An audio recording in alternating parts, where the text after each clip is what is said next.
The old man cleaned off his counter and wiped down his tools.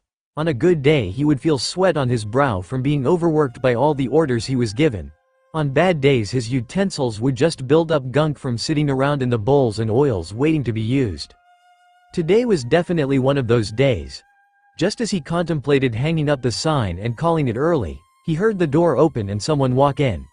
He looked up and nearly jumped back in surprise at the young man that walked in. "Hey, I don't want any trouble, kid." The young man looked like a foreigner, or at least mixed with his spiky blonde hair. His orange and black outfit was torn apart from its zipper, and whatever mesh clothing he had underneath had clear damage to it. He was dirty and ragged, covered in either grime or something he could only fear was blood. Was he some kind of thug? "Seriously, kid, I will call the authorities if you try anything." The boy with whiskers on his face tiredly shuffled to the front of the counter and sat back in a seat. He kept his head hung low and muttered something. "Huh?" The older man strained his ears to hear. He cautiously leaned in closer to try and hear him. "Miso, ramen, please." Miyamoto looked at the boy skeptically after the sudden order the stranger had placed. Wary of the newcomer and keeping a close eye on him as he stepped over to his station, he started getting to work on the order. He saw through the corner of his eye that the young blonde man swayed and struggled to stay in his seat like he was ready to drop back and sleep right then and there. "Order up." He placed the bowl in front of his only customer and watched as the raggedy boy stared down at his presented meal. The young blonde grabbed his chopsticks and with a little snap broke them into two. He clapped his hands together and let his utensils hover just over the broth as he waited. Something dropped into the ramen and made the broth wrinkle. "Happy birth, hey!" Miyamoto quickly came around the counter and dropped to his knees beside the boy that suddenly keeled over. He came to the lad's side and slipped his hand under the boy's shoulder to lift him up. Seeing the young blonde struggle to breathe and his face drenched in cold sweat. "Hold on, kid, just hold on." The old man fished out his cell phone and called the emergency number. "Help, some kid came into my store and just passed out. No, he's sick or injured or something, I don't know, please hurry. He might not last until the ambulance got here. Devil. You seem unusually chipper since you came back from your holiday." "I do?" Naruto asked as he wiped the bowls and plates down at his station. "I hadn't noticed." "I have," Ria said from the counter as she leisurely sat with her bowl of noodles, a notebook in her hand and a smile on her face. Kaneko sat beside her, king, and easily dug into her third helping as the redhead smiled at her boyfriend. "I think you're enjoying your free time back at the ramen shop after our trip." The older man laughed. "Ah, that's sweet. Missed the old store that much while you were away?" "More like I'm glad to have a small amount of normalcy back now that we're home. So many days of training with Searsex and his crazy monster friends. Fending off Kaneko's psychotic sister. Meeting a god that really sucked out the amazement of meeting a god. And then suffering through the unending hell of studying under Venelena's tyrannical eye." A shiver went up his spine, plus it'll be good to get some money again after all this time away. "Oh right, you need as much of your paycheck as you can get to cover your rent at that shitty complex, right? I still can't believe you allow yourself to live there. That place has to be in some kind of violation of the Geneva Convention. Actually, the complex was bought out by someone else and refurbished recently, so it's not as bad as it was before." Rais informed. "You wouldn't even recognize it. Literally. Because it wasn't a shitty little apartment complex anymore, but a towering hotel that didn't belong in the middle of a low-income area." "Oh, well, ain't that fortunate." Miyamoto laughed heartedly before looking to the redhead woman. "But I'm relieved. It was bad enough when he had to stay there, but when I heard you were living there too I was worried for your safety." "Why weren't you worried for mine?" "Well, it's completely fine now. Although that's not to say it's still not dangerous. In fact, it might be more now than it ever was before." Ria's eyes twitched with her peeved expression as she aimlessly glared forward. "It's under new management, and it's safe to say the new owners are a couple of idiots unlike any the world has seen before." Kaneko stopped eating and Naruto stopped cleaning to give a quick nod in agreement before continuing what they were doing. "Huh, well that's unfortunate to hear," the middle-aged man apologized. "Oh, it's not all bad." The Gremory girl relented with a chuckle. "I convinced the new owners to make some changes, and I even got to name the new building myself." She sat up proudly with her arms folded under her breasts. "I named it Arashi Heights." The cleaning came to an abrupt halt as eyes turned to Naruto. The blonde put down his sponge and plate and sighed before turning around to see Ria's coy smile. He narrowed his eyes. I really hope that naming choice was coincidental. I think we both know it wasn't. Can you please change that name? I could, but I chose it because I like it. I like it too. Kaneko piped up in between slurps of her ramen, very tall and stormy. You're talking about the hotel building, right? The short freshman blinked in silence before returning to her meal. Naruto frowned. I don't want people walking through seeing that eyesore and immediately associating it with me. It's like my damn name is on the thing. It is. Miyamoto tilted his head. I thought your name meant fish cake? And no, I told you it meant maelstrom. That was one of the first things I told you. He groaned before turning to his girlfriend. Change it to something else. Like the Gremory Deluxe Lodgings or Kuo Grand Hotel or fucking whatever fancy building.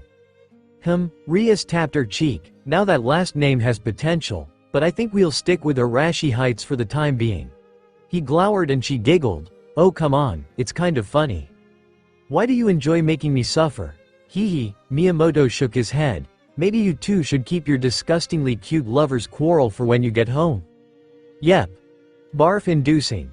Kaneko noted as she finished her last bowl and stacked it on top of the others. The white-haired girl let out a breath of relief before turning in her seat. Boss, why aren't there any customers here today?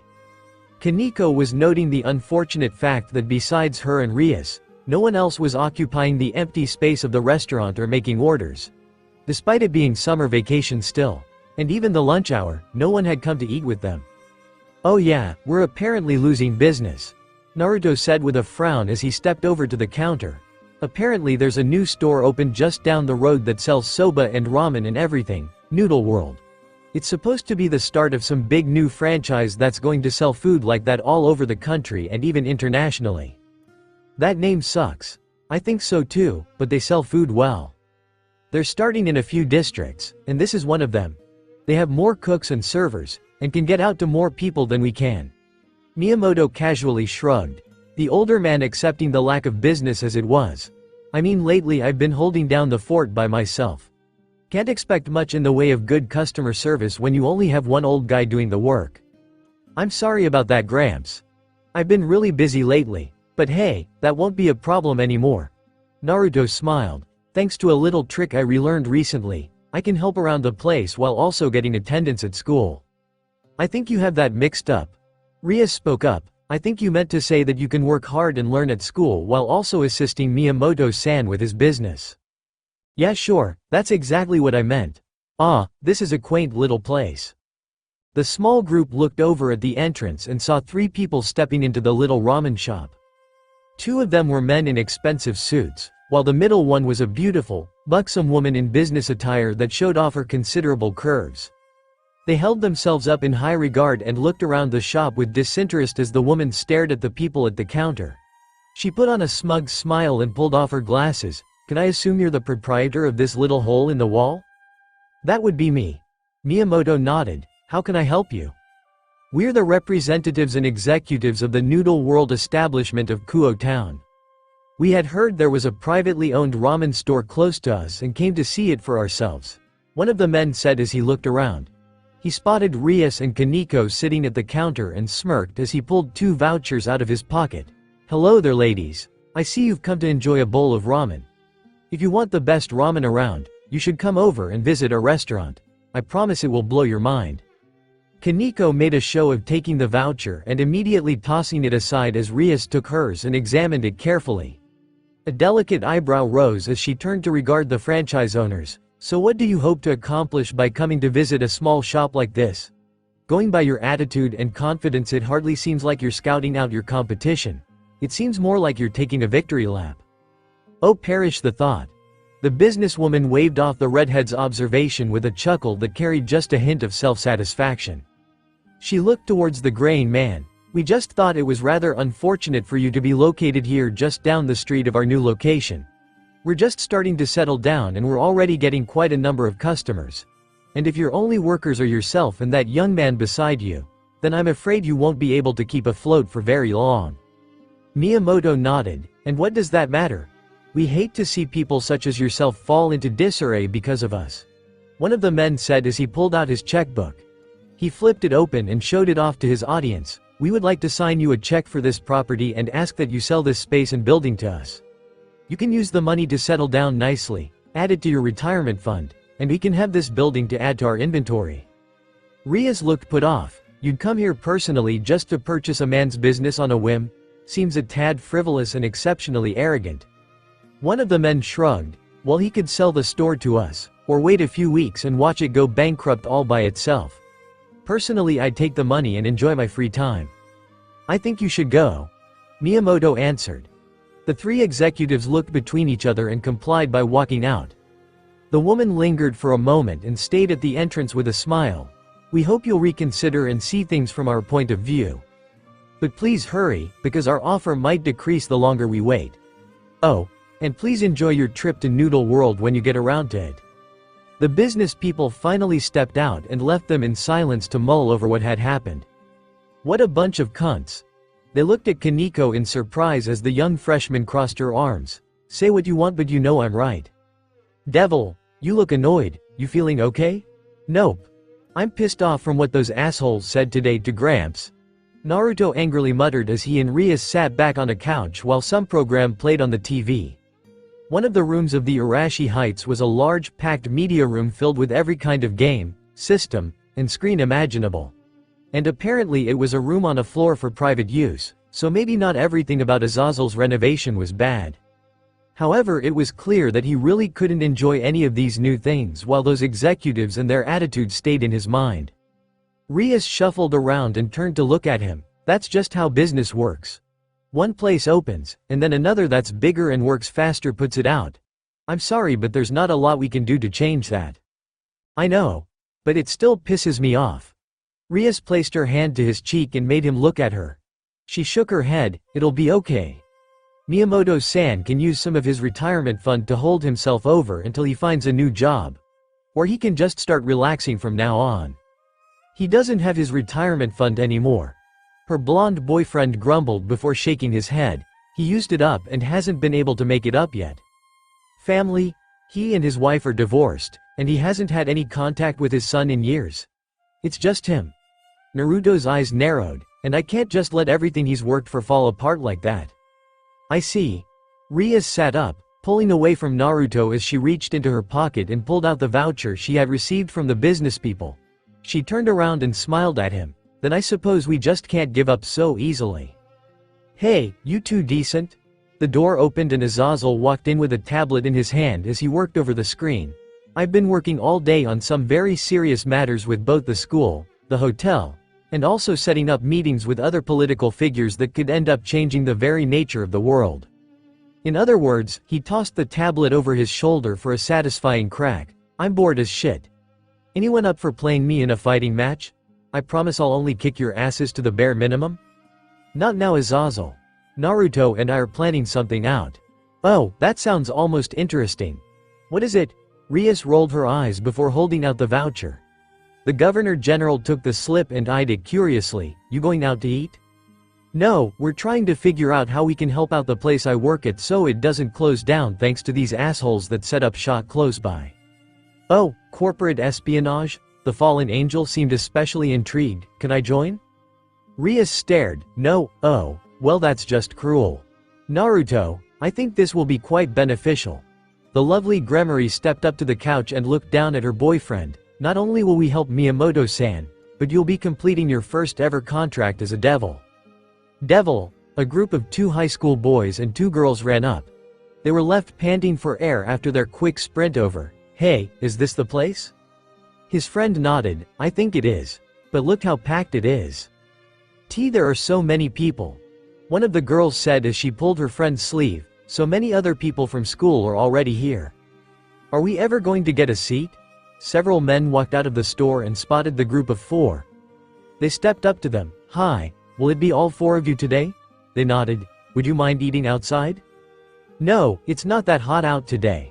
A table was brought out and they were offered several chairs for them to sit down on. When they were situated, the employees simply walked away before taking their orders or anything.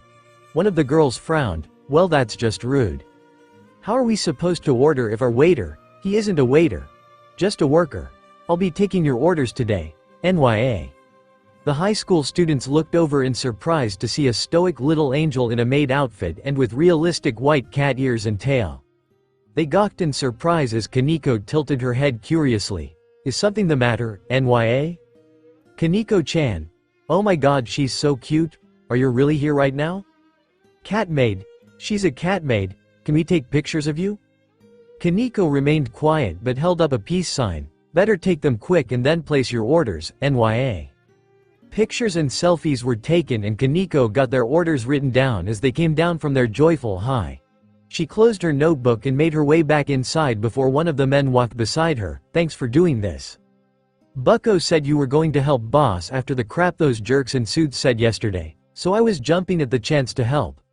The girl looked up and eyed the man carefully. I really can't believe that's still you. It'd look weird if there were a dozen of me running around the place. Thankfully I remembered how useful transformation was. But I promise it's still me. Naruto gave a familiar smirk despite his change in appearance. He then looked at the short freshman. Are you sure you're okay with your ears and tail out? I said I wasn't going to let these things hold me back anymore, and I'm sticking to it. She shrugged, plus no one thinks they're real. They look at me and... Oh my god, it's an adorable loli doing a cat maid cosplay. Can we take a picture? Kaneko followed their request and then looked up at the transformed Naruto clone. He gave an understanding nod before they walked in to see the hectic landscape inside the shop.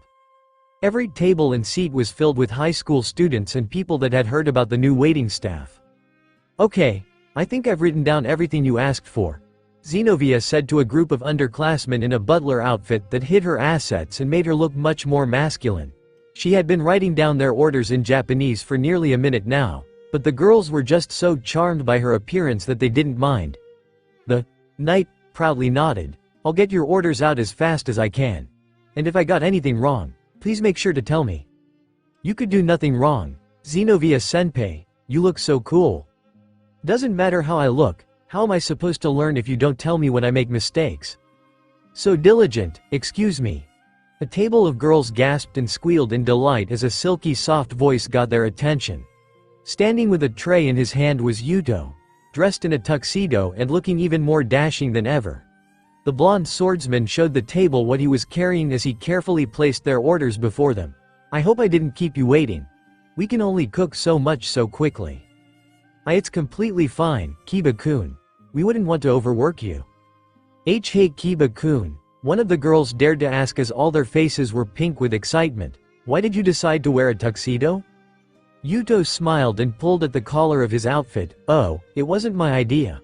When Bucko suggested we do this, she said I should wear something fancy. He showed a charming smile, and it's not like I could ever say no to Bucko. So cool. To the side a table of college men watched the disgusting scene of Yuto's fangirls fawning over him. Scowls twisted their faces as they growled. I didn't come all this way just to see some guy get hit on by some horny girls. Yeah, I came for a sexy maid and to ease some sexual frustration. Now all I'm being reminded of is my continued lack of a girlfriend. I'm not paying to see this. Hello boys. A sweet, sultry voice caused them all to freeze with shudders running up their spines. They looked up and realized they, along with most eyes in the store, were staring at the lady coming to take their orders. She was dressed in a short female server's outfit that accentuated her curves and hugged her considerable bust so tightly people were worried that it might pop open. Her long ponytail was curled at the end and her wide hips swayed as she strolled up to the table. Akeno smiled devilishly. I'm so sorry for taking so long. I was just trying to get some other work done and thought taking orders could wait. Aren't I just naughty? Her husky voice made them all gulp in shock as she pulled out her notepad, bring it up her chest and sitting on the table. She made a show of crossing her long, slender legs for everyone to see before looking at them. So may I take your orders? The college students just randomly poked over the menu while keeping their eyes glued to her skin. You gentlemen know that you pointed to everything on the menu, right? They nodded. So one of everything? Nodded again? Well, alright then.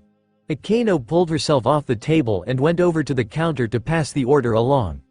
Her hips swayed with her walk, and every eye followed the lovely woman as she made her way through. Kaneko and the Naruto clone watched her walk away before he muttered, I'm surprisingly thankful for just how frightening she can be. Men are pigs. Kaneko muttered as she glared hatefully at the curves of her senior.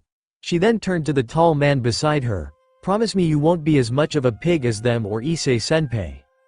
Why do I have to be a pig at all? Because Bucko is already starting to corrupt your mind, and you ogling Kuroka Nisama pretty much proved it. Plus whatever Xenovia-senpai is doing to get you all jumpy probably doesn't help. She patted his arm softly with a pitying look in her eyes. You've already been taken, but you don't have to fall into total depravity if you don't want to. Naruto stood there in silence as Kaneko wiped the fake tears from her eyes and walked away. His face twisted with a scowl before he groaned and went back to work. Senpai, Kaneko called as she came to the counter. I have some more orders for the people outside. Thank you. The original Naruto snatched up her note and came back over beside Miyamoto as the ramen shop owner toiled away at his ration. He pinned the note up. We got a few more orders on wait. Damn, I never thought we'd get this much business in just one day. The middle-aged man chuckled as sweat covered his brow while he worked. I don't think I can give your new friends enough thanks for what they've done today. All of it goes to Rias. She's the mastermind. I'll remember to thank her personally when I have the time. Well, we got a ton of work to do right now, so focus on the job right now and worry about kissing her boots later. Naruto cut some vegetables together before yelling over his shoulder. Hey, busboy, you better be cleaning those bowls. See one speck of dirt on them and I'll cut your pay in half. Why, you aren't even paying me, senpai. We're doing this as a favor, Issei cried back as his hands furiously blurred over the dirty dishes in the sink. His hair hidden with a hairnet and a dirty apron covering his chest as he annihilated the dirt. He turned with a scowl. Why the fuck do I have to do all the cleaning while everyone else is waiting tables? Because half the people here are women, and who knows what kind of sick shit you'd do if you had to get up close and take their orders. Women would actively be afraid of the idea that you might lick their utensils or spit into their broth. That's some psycho stalker bullshit you're talking about right there. You know I don't do shit like that. Yeah, but you're constantly staring at boobies and drooling over them. Do you have any idea how unnerving that is to customers? Issei chewed on his lip before giving a reluctant nod. Okay, I guess I can't really argue that point. We need you to keep washing while we keep cooking. Leave everyone else to entertaining the crowd. Everything in the little shop came to a halt after the sudden cry and loud crash. Bowls of ramen had cracked and shattered on the ground, and all of their contents had spilled over the floor. And at the center of this mess was a long curtain of gold hair with a fringe coming out at the top of it. The lovely young lady was dressed in a cafe maid outfit, with a top that showed her cleavage and stockings that went up to her thighs. Oh no, Asia gasped as she pulled herself up to her knees and fretted about the mess she made. The young nun started to whimper before looking around the restaurant. I'm so sorry everyone, I didn't mean to make a mess or disturb your lunch. I just tripped over my foot in all this. She paused and wiped her eyes before looking towards the counter. I'm sorry Naruto-san.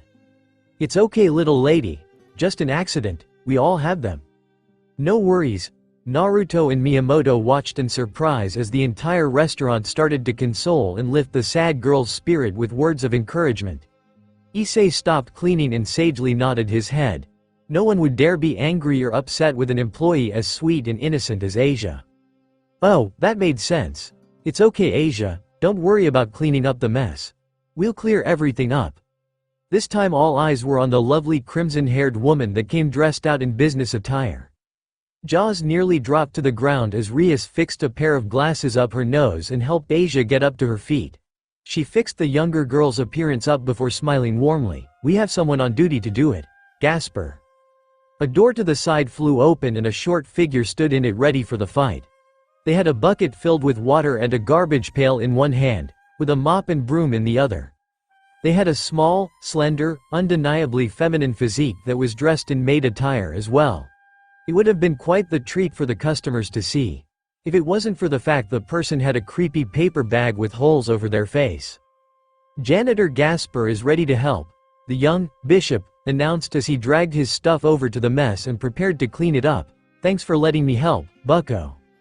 It's alright Gasper, Rias happily said as she watched the Dampier start to clean things up while the patrons went back to their meals.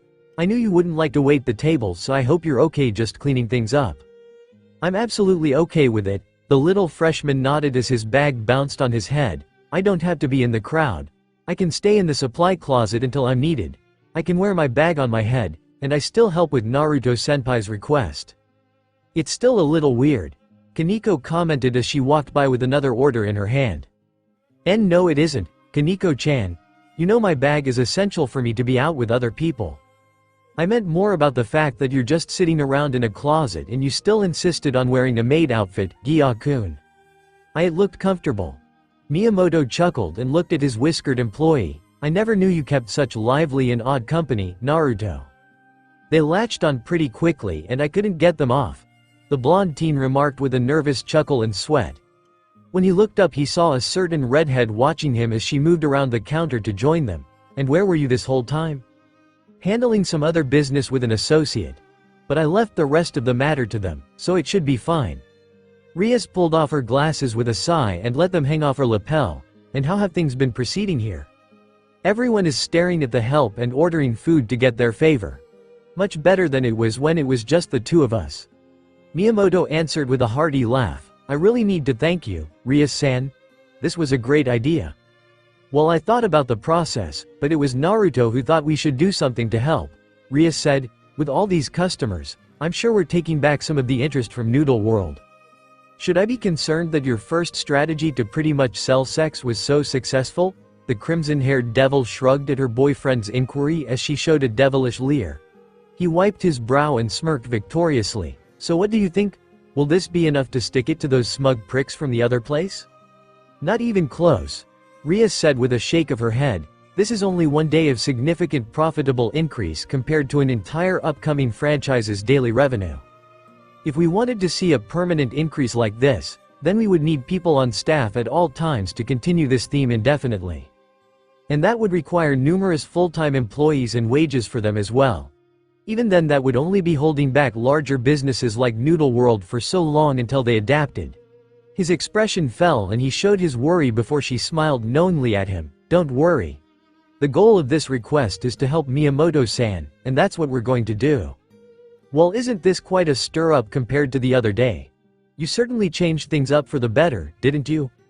Recognizing the haughty tone almost immediately, eyes flitted up to see the same three franchise executives standing in the doorway, purposefully blocking out any potential customers from seeing the food or employees. Greetings.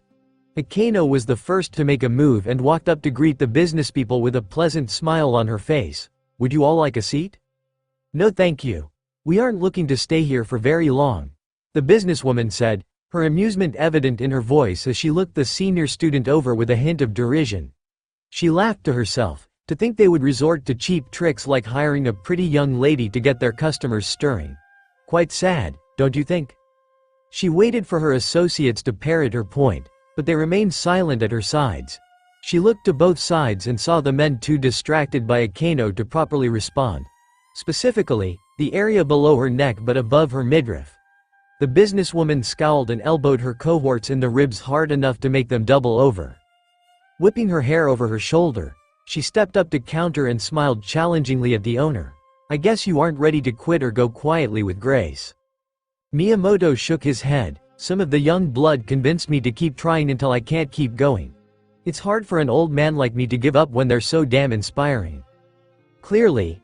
Well, if you are adamant to keep the business going despite its uncertainty, we can't change that.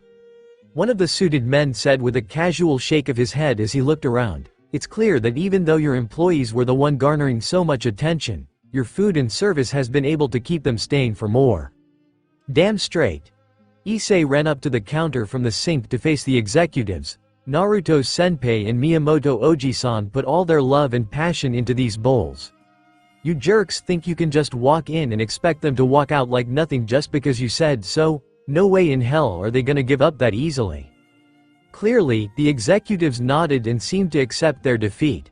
However, one of the men then showed a smug smile and snapped his hands. But you might want to give one of our bowls a try before you start deciding that we've been done in so easily. On demand, an employee with a Noodle World apron ran in with a large serving tray in hand. Everyone watched as he made his way to the counter and laid the tray out before pulling off the top. It revealed a ramen bowl covered in a wrapper to keep the heat and flavor in. The employee quickly peeled off the wrapping and exposed the new dish for the entire crowd. People were taken aback by the delectable aroma that lifted from the bowl and assaulted their nose. The scent of the broth, noodles, and meat was enough to immediately make mouths salivate. The noodles peeked out of golden brown liquid with little flecks of vegetables flittered over it. The executives of Noodle World smiled victoriously as the woman stepped up and pointed at the bowl. "Would someone like to try out our special new dish?" Miyamoto tapped his young friend's back. "Naruto, you better dig in before you stain your shirt." "It isn't that bad." The whiskered devil quickly wiped his mouth clean before anything could come out. Everyone watched the blonde with their full attention as he gulped and reached out for the hefty bowl of ramen. He pulled it in and looked down at it with a hunger in his eyes. As a ramen connoisseur, he couldn't pass up the chance to have such a delicious, hot bowl of ramen right in front of him. But he was the old man's employee and friend, and if he did this and praised it for its taste. Naruto grit his teeth before taking the plunge and grabbing a pair of chopsticks. All of the customers, employees, and executives watched in silence as the blonde devil devoured the bowl of ramen like it was nothing. He breathed in the broth and noodles like they were air, chewing down on the meat and extra bits with ferocity until he was completely finished. He slammed the bowl down and stifled his burp as he stood in silence. His shoulders shook and he bit down on his lip. He felt a pat on his shoulder from both sides as Miyamoto and Rias consoled him. "It was really good, wasn't it?" Naruto's mouth opened and closed repeatedly as he struggled not to compliment the enemy's dish. Rias patted his head. "It must have been really good." "Indeed. That's a Noodle World specialty. A recipe prepared by one of our finest and faithfully shared between our restaurants," one of the men announced, looking around the room and explaining the product to the people instead of simply to their competitors. "This dish is one of the most delicious meals we offer at Noodle World. Of course I won't lie and tell you it won't cost you, but perhaps we can persuade you to come and try it with a few free samples?" Several more employees ran in through the door with trays in their hands. They pulled off the tops and showed the assortments of cup ramen they had on the platter for the people to try. The customers immediately took to the offered food and snatched it up. With the samples already opened and prepared with hot water, the customers dug into their new meals. "Oh my god! This is delicious. I don't think I've ever had a bowl of ramen this good. I need to save up my allowance. I need to have this as soon as possible." It was clear to the ORC that had lent their help to the little ramen shop. The attention and mood were changing from supporting their food to the interest in these new bowls offered by the folks in business attire. The executives showed victorious smirks as they walked out. Some people just went back to casually talking about other things while they enjoyed the new ramen. But some paid off their bills and made their way out to visit the other ramen joint down the road. They had lost the battle and suffered for it. "Devil. It was a good idea handing out these samples to our customers," Rias remarked as she sat down with one of the cup ramen Noodle World offered. She took in a strand of noodles and slurped it up before letting out a satisfied sigh. "Affecting your competition's customers by offering some of your best product in a much smaller amount than a bowl saves money while also getting the desired effect across. You seem to have a lot of praise to give the guys that are stealing our customers. Weren't you the one that started it by eating the ramen and failing to deride it?" Rias returned as Naruto hung his head and sighed angrily. The couple sat outside of the restaurant during a break Naruto was forced to have by Miyamoto. Rias grabbed a piece of meat with her chopsticks and ate it quickly. "He's only telling you to calm down because you seem so stressed. You seem even more wound up than he is about this whole situation." "Well, because I think the old man has pretty much resigned to the idea of the shop closing down. He's just okay with things ending now as they are and I'm not. You want to make sure he can live comfortably, don't you?" Naruto sighed and ran his hand up his face and through his hair. "He used what money he had to pay for my recovery and treatment when I came to this world. I'd have died if it wasn't for what he did. So I owe him pretty big. And if I can't repay him and help him get back the money he needs to retire, he might never get a chance to rest. And if that's because of me." "I know." Naruto paused as he felt Ria's hand settle on his knee in a show of support. He looked up and saw his distinguished girlfriend lift the cup back and eat the rest of its remains. Once she finished, she put it down and wiped her mouth. "That was a delicious recipe. But I think we can do better." He stared at her in disbelief. "Are you serious? That was one of the most delicious bowls of ramen I've ever had. I think so too. But that doesn't mean we can't beat it, Ria said as she stood up and straightened out her skirt. She reached into her pocket and pulled out a small notebook. She winked. If my plans don't pan out, then we still need to do the best we can to help Miyamoto-san. And if that means we test a few things out, then so be it. Test what out? Recipes. Rias flipped her notebook open and thumbed the pages. I may have to revise it a little, but I'm sure I have one that can help us retaliate against those people. You have a ramen recipe? Why do you have a ramen recipe? Were you going to make ramen or something? Rias remained silent and covered her face by looking intently at her notebook. However, Naruto could still notice how her ears flushed and turned red with his attention. You are going to make ramen. Why? What do you mean why? Isn't it obvious? Rias looked miffed as she pouted. It's your favorite food. I wanted to try making it for you at least once. Seriously, don't look so shocked. Besides, the surprise of it is ruined now. Rias inspected her notes before her eyes glinted challengingly. Unfortunately, I'll have those folks in suits trying out my new specialty before anyone else. Akeno, Asia, Rias called out to the two waitresses as she entered the shop. You'll need to take a break. I need your assistance with something important. B-Bucko-san.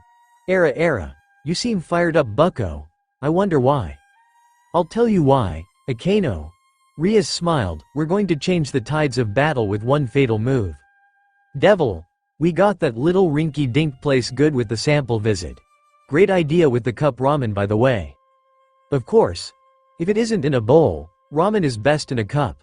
Which reminds me, maybe we could try venturing out of just the restaurant and start selling our own brand of cup ramen as well. We'll take it up with the others on the board later. For now, just enjoy the fact we're about to make our proper debut. The businesswoman leaned back in her chair, high on their victory as she smiled contentedly. When Noodle World starts to expand, we can all lay back in. Excuse me. The group in business attire looked over and spotted the blonde man and the crimson-haired woman standing in the doorway. They turned and faced the young duo before noticing that the once prisente and well-dressed young woman now had some smudge on her face and flour over her arms.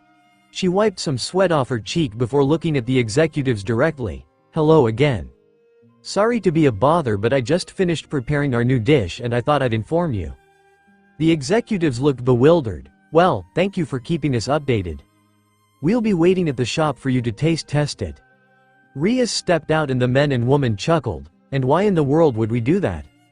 She was just being courteous. Naruto got their attention at the door, smirking and waving them goodbye. She thought it'd be nice to at least give you a chance to see how you get beat. His smirk stretched wider at their annoyed and perplexed looks as he stepped out. I thought it'd be more poetic to just crush you without even letting you know what was happening, but she's just too nice for that. Bye. The trio sat in silence after the blonde had stepped out, their customers looking in their direction as if awaiting their response. One of the guys turned and shook his head. They're bluffing. All they're doing is trying to get back at us for the stunt earlier. He's right. Whatever they're doing doesn't matter. Even if they make a new dish that's better than ours, that means nothing. Soon enough we'll be going national, and when that happens all the customers will come flocking here. We'll have that little shack out of business in a month, 2 tops. The businesswoman remained silent and nodded her head in agreement. But after a moment she held down her skirt and sat up to make for the door. Her associates looked befuddled by her decision to follow before she looked back with a sneer. You're right. Our success is basically a foregone conclusion. So what's the harm in humoring them a little? The trio made their way down the road and spotted the little shop that was trying to compete with them. They stepped in and immediately all eyes were turned to them. Some of the customers were looking anxious and excited for whatever they were anticipating, and the students that made up the staff were watching from the side. The young brunette that had stayed behind the counter the whole day stepped up to the businesswoman and offered his hand. Excuse me, ma'am, would you like for me to take your jacket? Buzz off. She swatted his hand away and stepped further in. I'm not planning on staying for long or giving anyone my jacket. She looked aside and noticed the handsome young blonde man in a tuxedo. Well, maybe if the right person asked. Anyway, what's this dish you were so certain about to call us here? This. Rias offered them the seats at the counter, which they quickly took. Once they did, Rias stepped up to the counter in front of them to address the trio directly. My friends and I have been spending the last hour making and fine-tuning this recipe for you to try. You can consider it our rebuttal to the dish you presented earlier. Well, you sound confident. Yes, Rias met their smarmy smile with a smirk. I am. Bowls were quickly placed before them by Yuto, Xenovia, and Naruto. The three students ripped off the covers and exposed the meals in their entirety. The three executives immediately froze in shock at the glorious smell that lifted into their noses. The entire restaurant stilled once the smell reached them, and mouths immediately watered. So, Naruto attempted to sound unfazed, but his desperate attempts to wipe his mouth were failing that image. They smell pretty damn good, right? Why don't admit you wish you had this recipe? Shut your mouth, kid. The businesswoman snapped as she hesitantly grabbed a pair of chopsticks and prepared to dig into her meal. She attempted to eat a bite and be done with it, but noticed her hand was shaking as she and her associates were starting to breathe heavily. Why were their hearts beating so fast? Why were they so excited just for the chance to eat a bowl of ramen? It was ramen. Just a quick, unhealthy meal to have as a treat. They were making a business out of it and that was all. She refused to believe these amateurs and kids could make a dish better than their professional chefs just because they were determined or had friendship or some other kind of 80s movie bullshit they thought they had going for them. The businesswoman forced the tip of some noodles in and slurped them down in one go. Things went silent as they waited for her reaction or opinion. Moments stretched to seconds and threatened to go to a minute before the young woman finally did something. She sniffled and wiped her eyes of tears that started to come down. She wept but continued to eat her meal despite her emotional state. The two men on either side looked at each other before they turned to their bowls and started to chow down as well. Everyone watched in surprise as they started to get emotional, welling up and sobbing as they devoured the food as quickly as possible. Damn it. Damn it, it's so good. This can't be ramen. This can't be normal, it's too delicious. I'm glad to see you like it. Rias muttered in surprise, just as shocked to see the reaction from the brash and haughty businesspeople. She felt a swell of pride grow in her chest as she patted the little notebook she used to keep track of what she wanted in her recipe. I guess it wasn't a waste keeping all of these things written down. How? One of the trio managed to squeak out between slurps and eating. How did you make something this good? It's so raw and delicious and I don't think I've ever had something so good. Oh, I've been trying a lot more ramen recently at the behest of a friend. She looked aside and saw Naruto sheepishly scratch his cheek. I noticed there are a lot of different kinds of ramen with their own tastes. So I decided to keep a record of what was the best type of broth, noodles, garnish, meat, and vegetables that complemented each other. And you made this? Well, I had to make a few prototypes first, but with some help from Asia and Akano we got everything figured out. It's so good. The female executive whispered as she finished eating her noodles and resorted to slurping down what remained.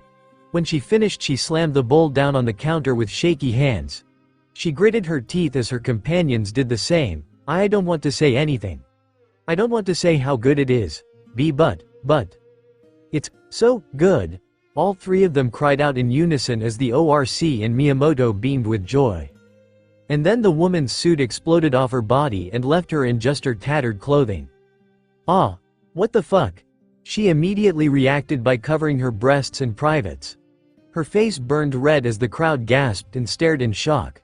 Her associates tried to cover her with their jackets. Why the hell did that happen? Whoa, someone from the crowd gasped. It's just like that manga series. It's so good her clothes blew off. It's like those food GASMS or whatever.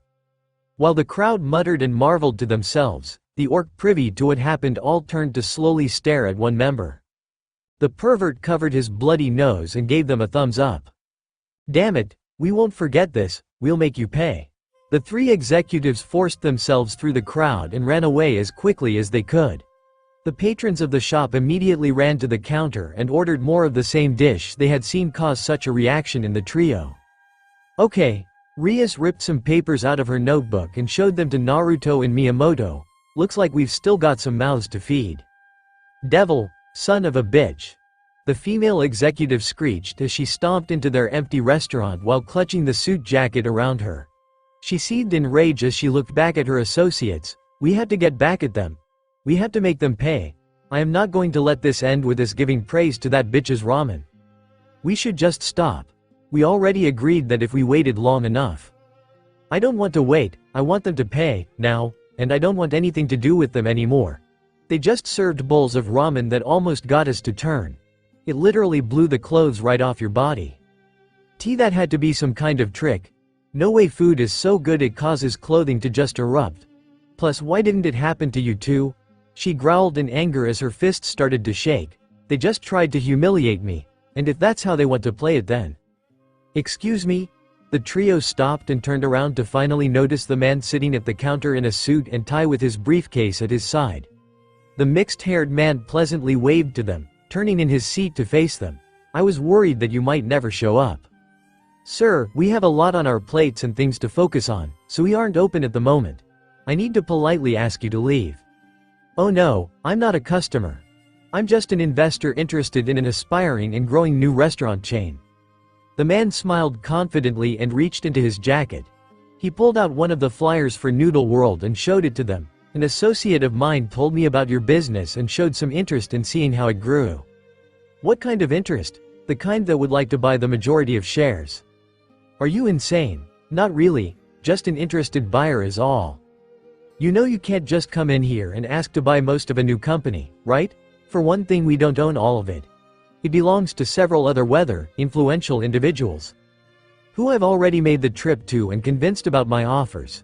The trio balked in shock as the shaggy man smirked. I can be pretty persuasive. Why, you're being serious? I am. Now, I'm not saying you should give all your shares over to me. I'm simply asking for a majority, 60% to 70% tops. Go to hell. The female executive snarled as she marched up to the man, ignoring her dire lack of proper clothing to face him firmly. I don't care who you are or what you think we're doing. This was our big break. This is our chance to make a change in our lives. And if you think you can just walk in here and intimidate us into handing over our hard-earned shares. Oh no, miss, there's been a misunderstanding, he interrupted, chuckling to himself as he hefted up his briefcase and unlocked it. I had every intention of buying them off you in a trade. The briefcase was opened and the executive trio had to stop their eyes from bugging out at the sheer volume of bills packed into it. They gawked, but the woman recovered, smacking her lips before shaking her head. That might be impressive, but the amount possible if we keep our shares in the long run is more than that briefcase would be buying it off all of us. Oh, this isn't for all of you, it's this, each. Each? Yes. But if you prefer, you could set the price for each share you would be willing to sell me. Each share? That's right. And your name is Azazel? Well, Azazel-sama. The trio quickly changed their tones, becoming much more accommodating before motioning to the counter. We would be happy to negotiate the terms of the sale with you. And we hope you'll have your bank on call to make sure everything is settled. He started offering these large buyouts pretty quickly when Rias suggested they go around and talk to the board and people in charge of this fledgling new franchise. But while he was willing to throw money around and get these matters settled quickly, Ria's business know-how had serious chagrin with his waste of money.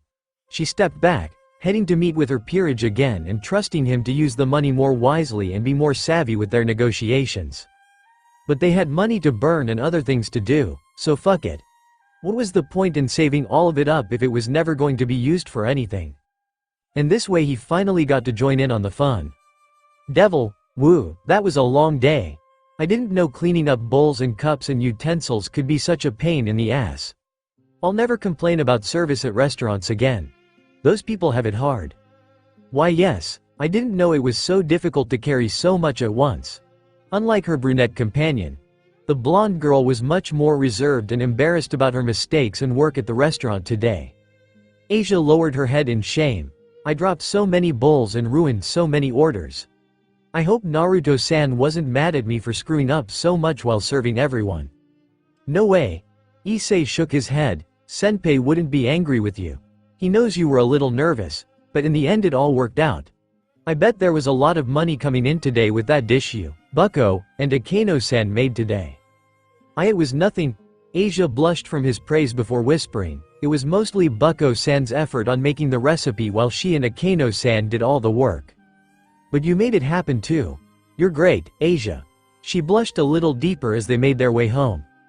Issei stared up into the black sky and took a deep breath. I had no idea Naruto-senpai was working so hard to pay off the old guy for helping him with his recovery. Man, a few months ago I never would have thought he was the kind of guy to do something like that. Now I guess it just makes sense that he's the kind of guy that would want to go out of his way to help someone. But paying someone back like that, I don't know if I could do something like that. It's a strange feeling, knowing that you owe someone so much for helping you.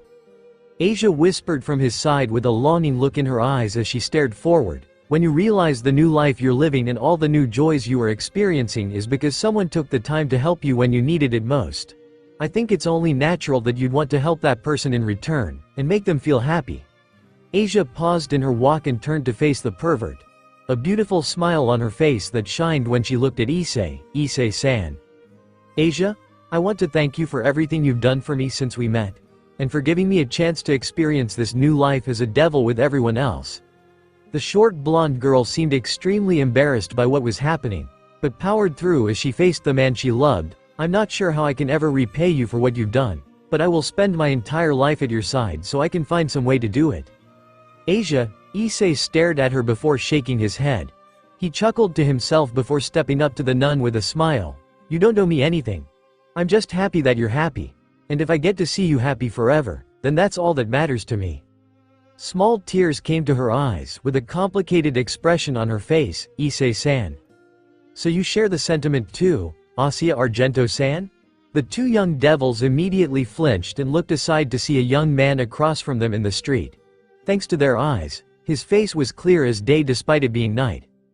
The young man had soft features and a very handsome face, dressed in unusual and expensive clothing.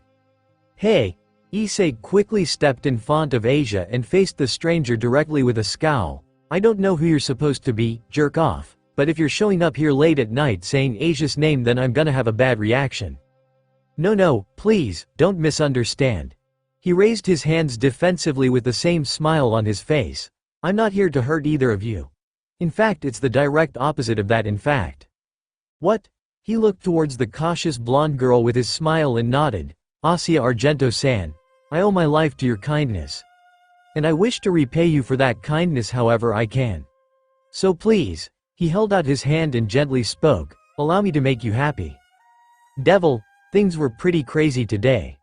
The older man chuckled as he wiped the sweat off his brow while pulling out a beer. I don't think I've ever had a day as packed as today. It was way more hectic than I expected, but glad we got everything sorted out. Yeah, and where'd all your friends go? Miyamoto asked his companion as he worked behind the counter with a clean bowl. One feel like I should be paying them off for all the work they did today. Nah, don't worry about it. They're good people from my club so they won't ask you for payment. And what about those other guys? They didn't look like they were from your club. Oh, they weren't. Just some temps I asked for help. We're, pretty close. Well, alright then. Honestly, I'm just happy to see you interacting more nowadays. The shop owner chuckled to himself. Took you a while to finally get around to making some new friends. Yeah, well I just needed to find the right group of weirdos to help me settle. Glad to hear. Order up. Miyamoto placed out a bowl of ramen for his young friend as he chuckled. This reminds me of the first time we met? It does. Naruto tried to recall how they had met but the details had been fuzzy. The only thing he knew about it was what Miyamoto had told of him. I must have been pretty out of it when you met me. You creeped me out. I was close to calling the cops before you keeled over on my floor. Yeah, and that's what saved my life. Naruto smiled and rubbed his neck before looking up at the older man, and since then I've been wanting to. You two having another round of ramen? Rias walked in the shop from the entrance. The lovely redhead had a black folder in her hand and walked over to the counter to join them, sitting beside her boyfriend. I hope you don't mind if I can get a bowl as well. Not at all, Rias-san. I already have another batch on the cooker ready for you. I feel like the creator herself should have the chance to try out her work. Rias graciously nodded her head as the cook laughed. So what had you so busy? What I was doing. The young heiress opened up the folder and pulled out several pages of documents. She pulled out a pen and clicked it on before laying it on top. Was just finishing some work with a business associate of mine to purchase the majority shares of the Noodle World business. What? Miyamoto looked shocked and shook his head. Kids, I know they were rude but if you did something to threaten Oh no. Miyamoto-san, you're misunderstand. Rias cut him off with a shake of her head. We didn't force them to do anything. We actually offered to buy their shares. At a considerably higher price than they were probably actually worth. She sighed and rubbed her eyes. I never should have trusted him with this. My mistake. Moving on. We simply offered to buy a majority of what they owned, and we wanted to offer it to you. Me. The old man blinked. Why?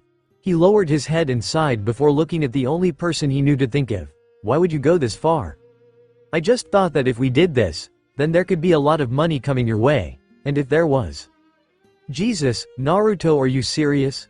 He asked in disbelief. Is this still about trying to repay me back? Look, I know you were worried. Worried? You used your life savings on me, Gramps. I took your chance to sit back and relax, just enjoy your retirement.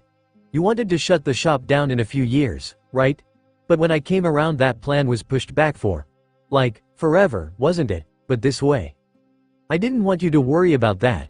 Miyamoto groaned. I didn't want to help you just so you would feel indebted and try to work it off for me for the rest of your life. I wanted you to just be happy and have your own life. And I will. Naruto stood up, facing the older man directly as he pointed to Rias. I have Rias, and the others from the club. I have a life to be happy for and to cherish for a long, long time. I have that now. And I have that thanks to you. He pointed back down at the contract. But I also want to make sure you're happy too. You're important to me too, damn it. You're my friend, and I want you to live a good life. The same one you want for me. So that's why we. The silence hung for a while before Rias coughed and smiled at the older man. Miyamoto-san, I don't think he's going to budge on this. You want him to be happy, right? The old man nodded. Well, I promise I'll do my part to take care of that matter from now on. But he wants you to be happy too. He wants to make sure you can do whatever you want. So if you understand that.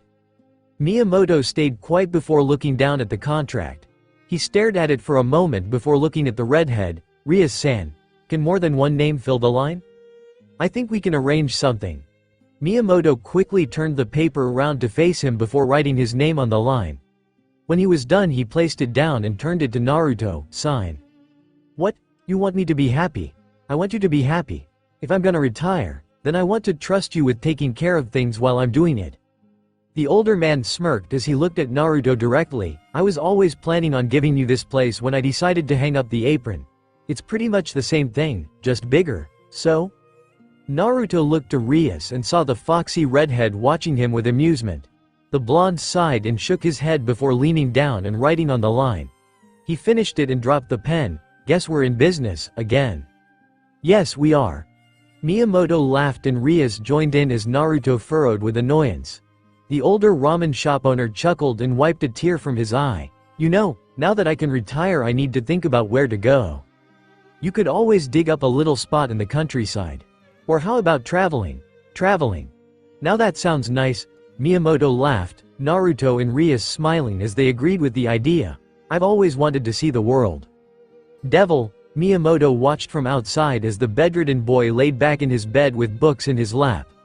Whatever he was reading seemed to confuse or trouble the poor boy.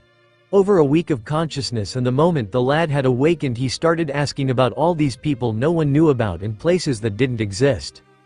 Some wrote him off as mad the moment he asked about what happened to some ninja alliance. He had recovered physically from whatever had hurt him, but it still looked like he had to deal with its lingering effects for a bit longer. Excuse me, sir? Are you the man that was helping this poor boy when he got here? Miyamoto looked back and saw a tall man, possibly a foreigner, with deep red hair walk up to him dressed in a suit. He peeked inside and saw the distressed form of the young man in bed. I had heard the boy that had been in a coma for months had finally woken up. I wanted to see if he was recovering well. I'm sorry, who are you? Oh, my family owns the hospital. We're the ones that took up his medical bills after your initial payments start to dry out. The young man explained. I had hoped I might get the chance to talk with him, but it appears he isn't in a place to speak about anything as he is right now. I'm sorry. Whatever that lad went through, it must have hurt him worse than those wounds did. I agree. The redhead nodded before turning to the elderly man and offering his hand. You did a really kind thing helping this boy out in his time of need. Miyamoto took his hand. If he's recovered and looking to try and get back on his feet, Can you tell him we are offering a scholarship at the academy for him when he recovers? He may have to enter a little late into the new semester, but the offer stands of course. That's very kind of you, young man. Thank you. The redhead smiled and bowed his head before stepping away. Miyamoto walked through the door and pulled up a chair to sit by his bed. How are you doing, kiddo? I am gonna make sense of this. The boy muttered as his eyes panned the pages. I just need a little more time to figure it out. Kei Kurama will come back. Take all the time you need, lad. Miyamoto said, you'll figure this out soon. This will all make sense. But it doesn't. None of this makes sense. The blonde muttered almost deliriously as he held his head. It hurts so much. I am confused and scared and I don't know what to do. Just recover for now. Miyamoto reached out and patted his back. The whiskered blonde was still scared, but his comforting seemed to have some effect as his breathing slowed. He looked up to the older man. My name is Miyamoto. What's yours? Naruto. My name is Naruto. They sat in silence before Miyamoto chuckled. Fish cake. Well, ain't that ironic? It's not fish cake. It's maelstrom. Omake. To fight a trope. Weird seeing Xenovia so enthusiastic about cooking. Naruto muttered while sitting at the counter waiting for the swordswoman to finish cooking her dish.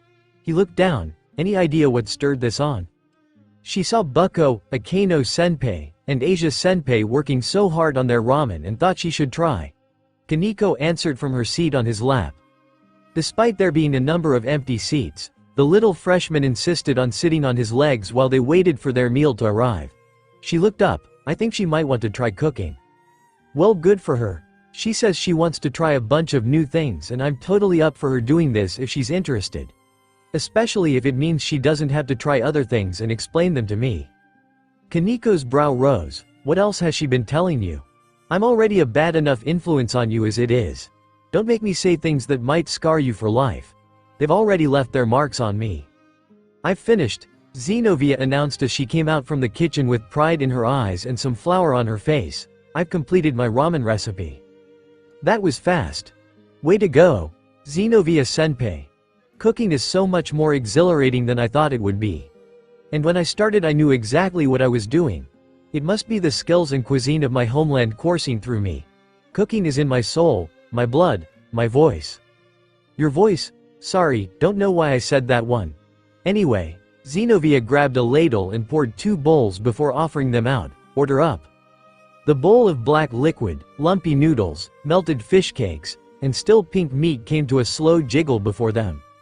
Naruto and Kaneko's faces froze in shock and horror. I can't wait for you to try it. Xenovia's eyes sparkled with more glee and joy than either of them had seen her show before. She waited in barely contained anticipation for them to try her handmade meal. Go ahead. Tell me what you think. You first, senpai. You little, Naruto muttered to the traitor in his lap as he gulped and picked up his chopsticks. He went for the broth and met a lot more resistance against the wooden utensils than he expected from a supposed liquid. He finally breached the murky unknown liquid, shuddering in horror before he picked up some noodles. He saw the multiple bumps and odd formations in the noodles form and raised them to his mouth. Actually, he stopped just short of taking the bite before holding them out. Xenovia, did you know it's a tradition over here in Japan for first-time cooks to try their meal first? It is? Yep, isn't that right, Kaneko? Tale as old as time. Oh, well if it's tradition then I have no place to shirk the customs of the country. Xenovia shrugged before leaning forward and opening her mouth. Thanks for the... Her lips touched her noodles. She dropped unconscious an instant later. We should call an ambulance. We should call Asia senpai. You're right. This is probably more dire than we're giving it credit. Xenovia probably just ate the equivalent of a poison pill. They got out of their seats. Kaneko, check on Xenovia and contact Asia. What about you? I'm going to obliterate Xenovia's ramen so it never sees the light of day. You are the hero we need, but not the hero we deserve. Devil, it was just a few more days until the summer vacation was officially over and they had to return to school. The consensus about summer vacation from what he gathered, based solely on Issei's crazy ramblings and mad yearnings, was that it was a time of celebration for people in their youth. A time for people their age to visit new and extraordinary places, expanding their horizons, and discovering what love truly is. Bushy brows and bushier brows sensei would definitely adore hearing that.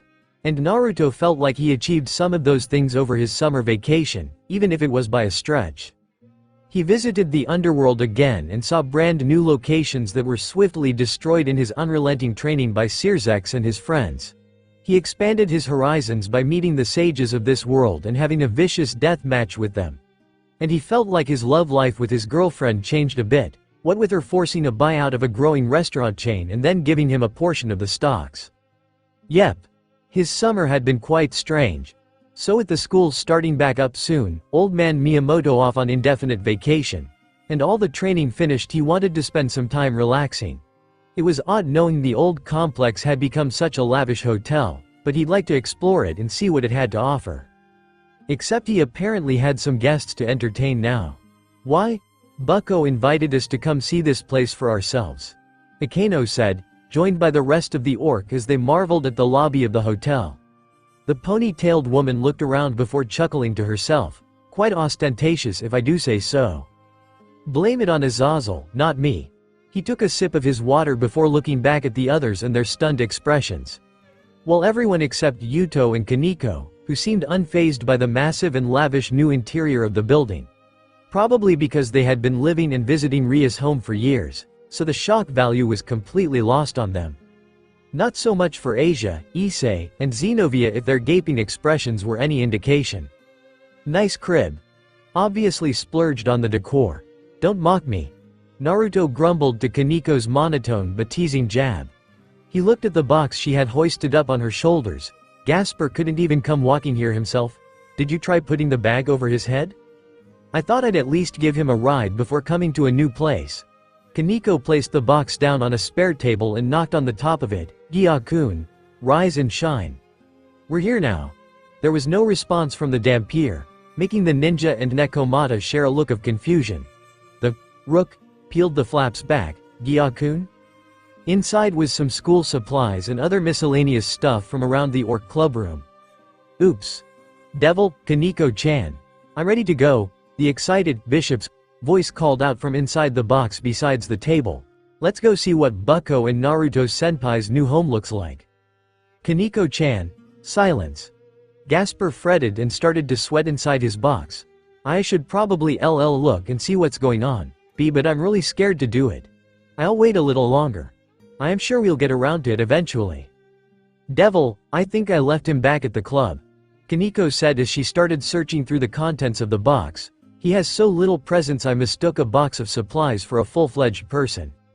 So you think you should head back and grab him? The white-haired freshman thought for a second. I suppose not. Gyakun would probably enjoy some more alone time anyway. You are heartless. She shrugged and he turned to everyone else. So did you all come for the grand tour? Because I'll be honest, could probably use one too. Seriously, Senpai? Issei asked. Have you not taken the time to explore the place you're living in? No, I have not taken the time to explore the massive, unknown structure I found myself waking up in one morning that was created overnight and planned out by a maniac I have the misfortune of sharing a roof with. The whiskered blonde motioned to further into the lobby. By all means. If you want to explore Azazel's equivalent of a haunted castle, be my guest. There's nothing about this place that is haunted, and you all are our guests. The students looked over to see Azazel making his way down the central staircase with an unamused Rias following just a few steps behind. The Governor-General of the Fallen Angels chuckled as he came down to join them. But I thought we had a plan where every time someone new would arrive at the hotel we'd sing that totally legal Disney knockoff song with all your clones doing the dancing. What happened to that sheet music I gave you, Naruto? The blonde pointed at his girlfriend. I crumbled it up into a ball and threw it at Rias, where I expertly caught it and made sure it was safe. Unfortunately my hand was coated in destruction and immediately destroyed it. The redhead gave a defeated sigh. Such a shame. Damn shame. Azazel cooed. Ah, look at you two. A couple that schemes and connives together stays together. He shrugged and looked between his students. Well, since you are all here, how about I give you a tour of the place? The others gave their agreement while Naruto scowled. Why the hell are you only now offering a tour? I could have used some serious guidance around this place while you were just messing around. Didn't I give you a comprehensive map and guide to make your way through this place? The mix-haired man sounded genuinely confused before smirking. It might have been accidentally destroyed somewhere along the way. Shame. Damn shame. He ignored Naruto and Ria's matching grumbles as he clapped his hands. Welcome to Arashi Heights, adorably named by a naive love-struck princess trying to tease her new plaything. Fucking, this is the lobby. Azazel grandly waved his hands towards the massive front room they were located in, carpeted and designed like the grandest facilities in the world. All our future residents will be coming through here to reach their rooms. Angels, fallen angels, devils, gods, beasts, and everything else on the spectrum. Wow, Issei whistled. Really trying to be all-inclusive this time around, huh Azazel-sensei? Devil. These are the rooms. Azazel waved down the hallway lined all the way to the end. His tour group let out sounds of shock and awe before he pushed a door open. Each one is fitted with a king-sized bed, a plasma screen television, and a fully stocked fridge with all the amenities a visiting guest could ask for. Oh, Zenobia leapt off her feet and slammed back into the bed with a satisfied moan. Oh Michael-sama. She whispered and cuddled into the furniture. I've never been on a bed this luxurious before. There are multiple rooms with different themes and amenities as well, like twin beds, heart beds, and water beds. Akano examined the fridge while Yuto and Kaneko turned on the TV and saw the impressive selection of channels, and every bathroom is fitted with a bidet. I am sorry, Azazel-sensei. Asia meekly raised her hand, but what is a bidet? The fallen angel smirked, pushing down the handle and letting the door swing open. He looked down at the short nun and pointed back at the toilet, press the buttons on the side. Asia blinked in confusion before cautiously stepping in, Azazel giving her the courtesy of closing the door behind her. Eep.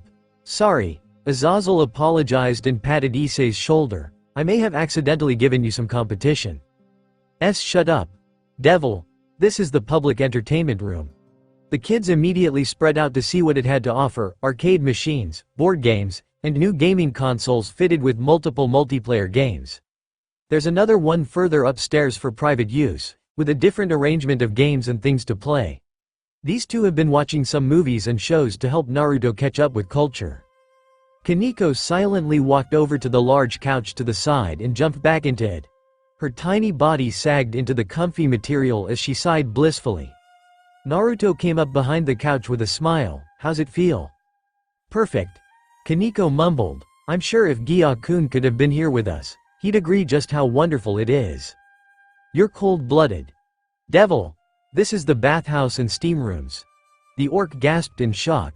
There are personal showers and bathrooms in each room, but sometimes people like having some skinship. There's a bathhouse in this place, Naruto gawked. How the hell is this the first time I'm finding out about this? You didn't ask. Devil, we have a poolside bar, and other such activities for everyone on the roof. Azazel smiled as the young students looked on in surprise at the massive pool at the top of the hotel. If it gets too cold, there's a glass barrier that covers the top and we can heat the pool at any time. There's a smaller indoor pool a couple floors down too. Rias blinked and then flatly looked up at the older man. You went way too far with this. Well, in for a penny, in for a pound. You're in for billions of pennies and millions of pounds. Just remember that your brother had a big hand in setting this all up. Devil, I must say, Azazel-sensei, this hotel is quite amazing. Yuto said as they all stood within the elevator traveling down the hotel. But don't you think you may have made this all a little too extravagant? Kiba, when you have to plan to host a plethora of deities and monsters at any time, this can be considered the bare minimum. There were looks of uncertainty and suspicion that the hypothetical guests would put so much interest in the state of the rooms, but the fallen angel smirked. But don't worry about the top levels. What we're heading to now is the bottom levels. What's in the basements? More business stuff, communication hubs, teleportation circles, labs for testing, and training stations as well. He knew he got their attention because he spotted the increased interest while he talked. I thought I'd add them in case anyone wanted to try and test what they can do. It can help with attack proficiency and maneuverability. Quite a few things actually. But at the very bottom is some empty space. Empty space?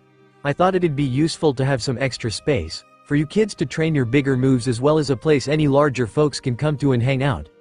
The elevator finally reached its end and slid open, allowing the students to step out and see for themselves what lay beneath the hotel. Their eyes widened and they stepped out of the elevator to get a better look. So, what do you kids think? Why is it so big?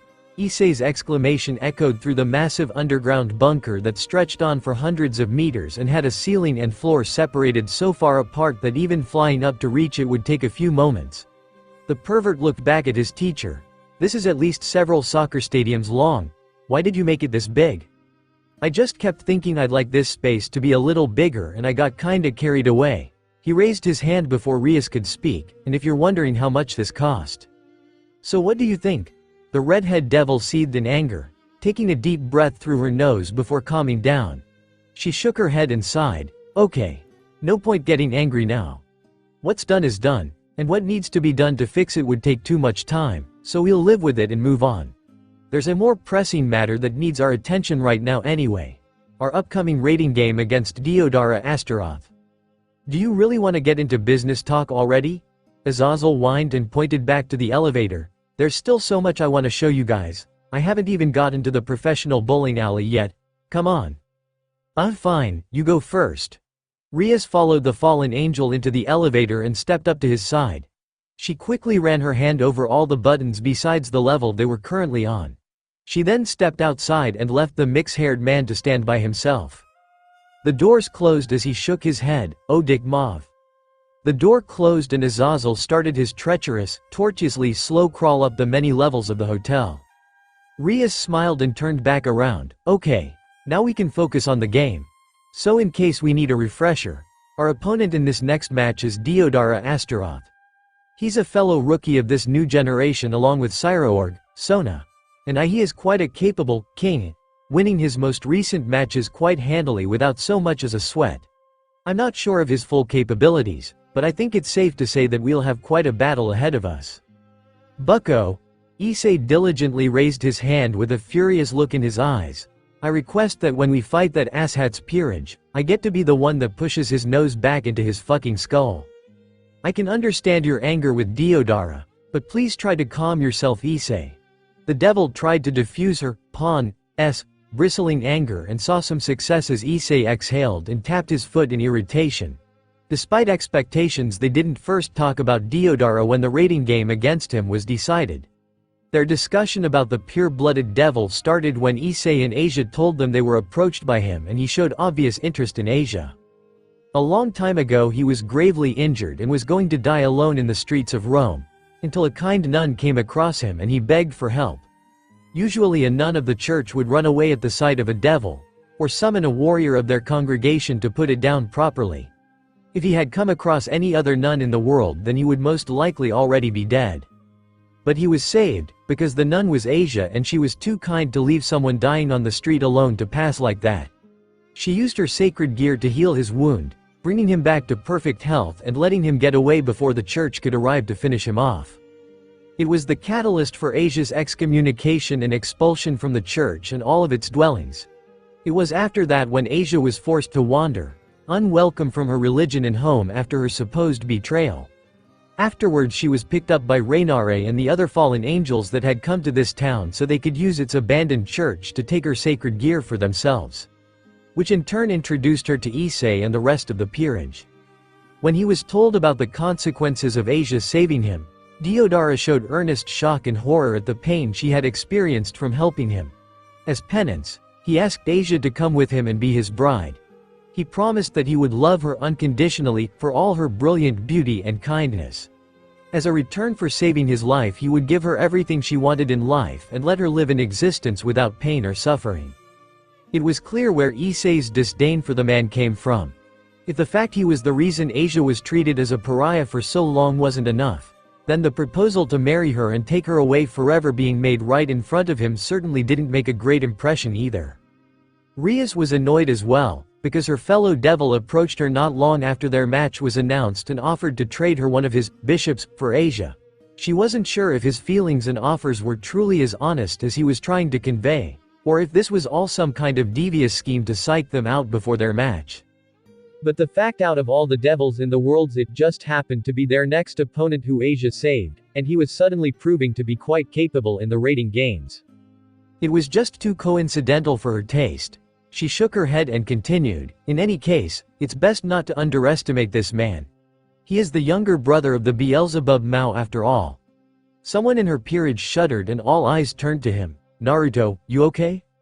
Yeah, just not looking forward to meeting that guy again. He's really scary. Understandable. Beelzebub-sama can get a little carried away when he's in his own head. Rias nodded. Anyway, I want us to spend the next few days after school training. This room might be ludicrous and completely unnecessary, but we can use it to train without fear of damaging any property. Does that mean we owe Azazel-sensei our thanks for constructing this place? Don't take it too far at Kano.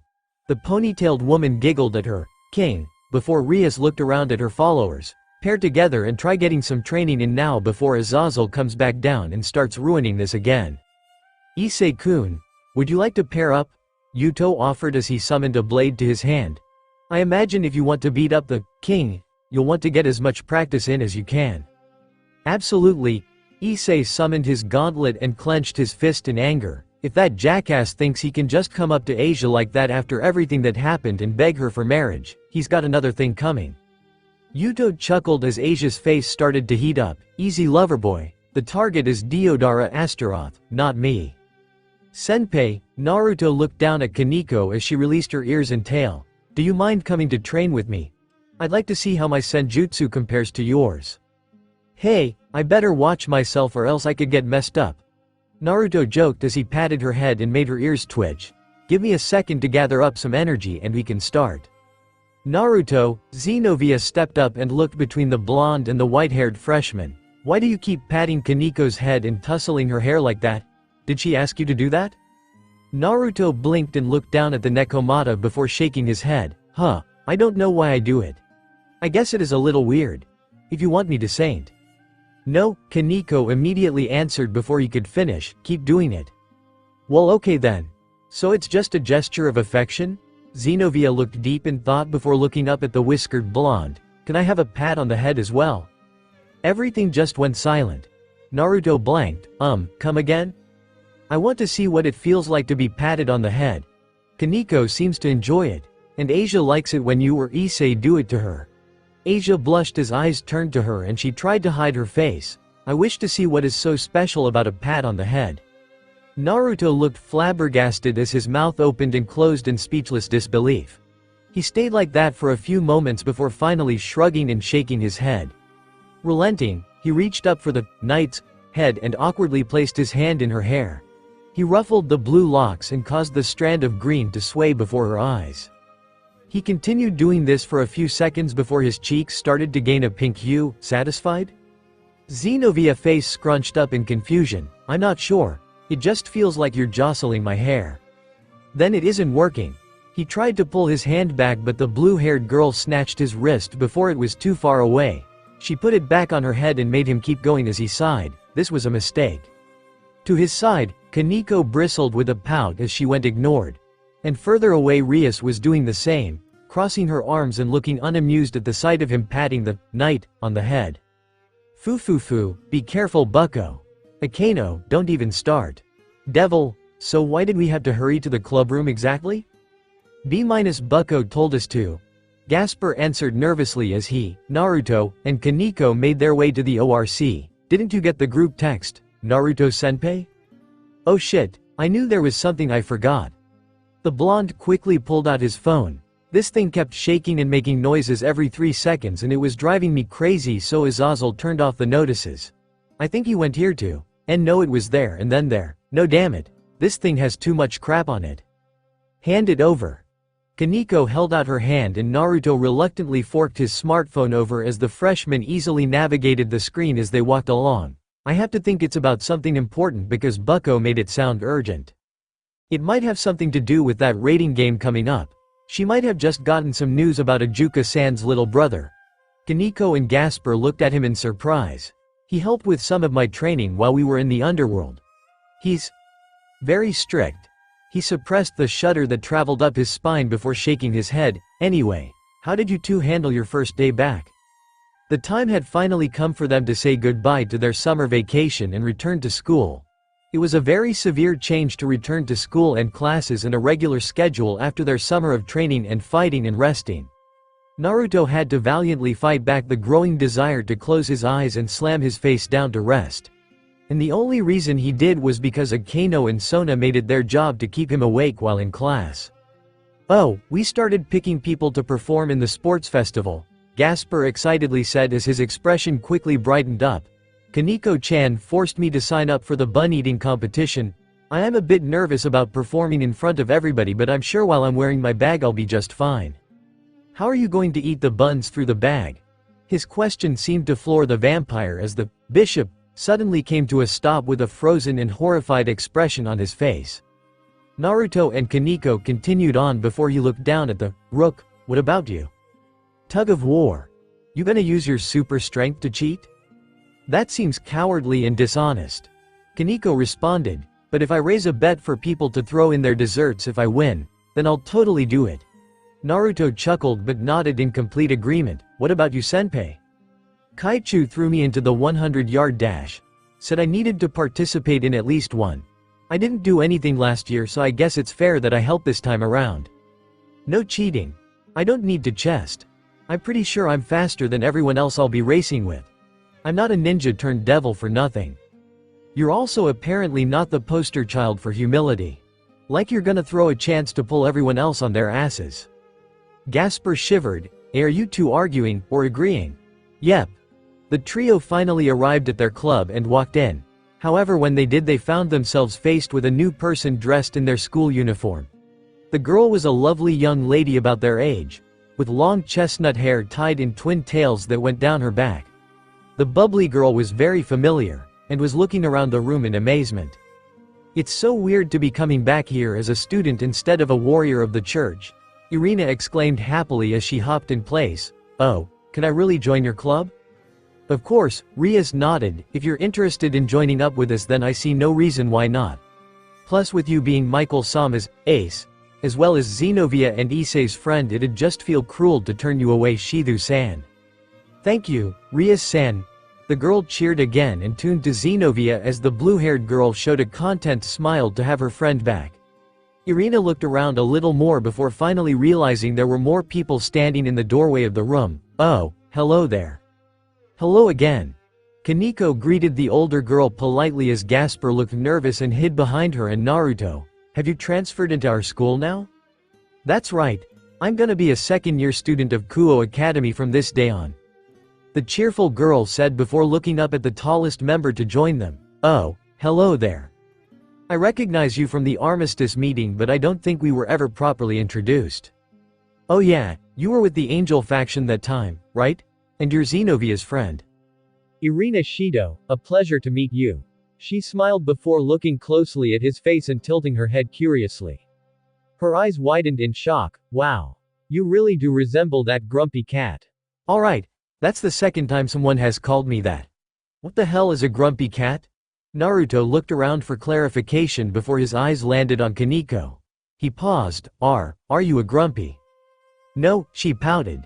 "You sure?" Her frown deepened before she fiddled with his phone and then showed him the screen. "What's this? What they're talking about?" His face immediately turned into a scowl. "Okay, who is calling me this? Oh, why am I even asking? Issei. You were missing and we were worried. Senpai, I just started listing off whatever I could to help describe you." The pervert didn't seem very confident in his explanation as he made sure to keep a comfortable distance away from the enraged blonde. Naruto seethed for a moment before taking a deep breath and slowly letting it out. He shook his head, abandoning his rage, before looking back at the new girl. "So you're joining our school now, huh? That's nice. I'm sure Xenovia is happy to have her friend back. You two looked like you missed each other after the fight at the treaty." There were some scattered giggles and hushed laughter as both the twin-tailed girl and the blue-haired knight blushed with mortification. Xenovia shook her head. "I think you're exaggerating." Irina nodded furiously. "That's right. I am not sure what impression you got during the night of the treaty. And while I was happy to be with Xenovia again, it was just a simple. I'm sorry, I am so sorry for the things I said to you." "It's okay. I'm sure my decision to be a devil must have felt like a betrayal of your trust. But you were just doing what you had to survive. and ever since I left Japan without you I haven't stopped thinking about what I said. Geez Irina, you are such a worrywart. See, can you forgive me? I already have. Xenovia. Wah, there, it's okay. Xenovia, are your eyes? You must be seeing things. Wipe the tears from your eyes. Both girls slowly turned around and looked at the desk where Azazel was casually leaning back while watching his phone. He looked up and chuckled, pulls at the heartstrings, don't it? Give me that. Xenovia swiped the phone from his hand and touched the screen, there, deleted. Oh no, the one and only copy. Whatever shall I do? Xenovia-chan, Akano interrupted before waving her phone around. We already got sent copies of the video as well. Xenovia blanked and Irina overheated as the ponytailed woman smirked. You are just too adorable for your own good.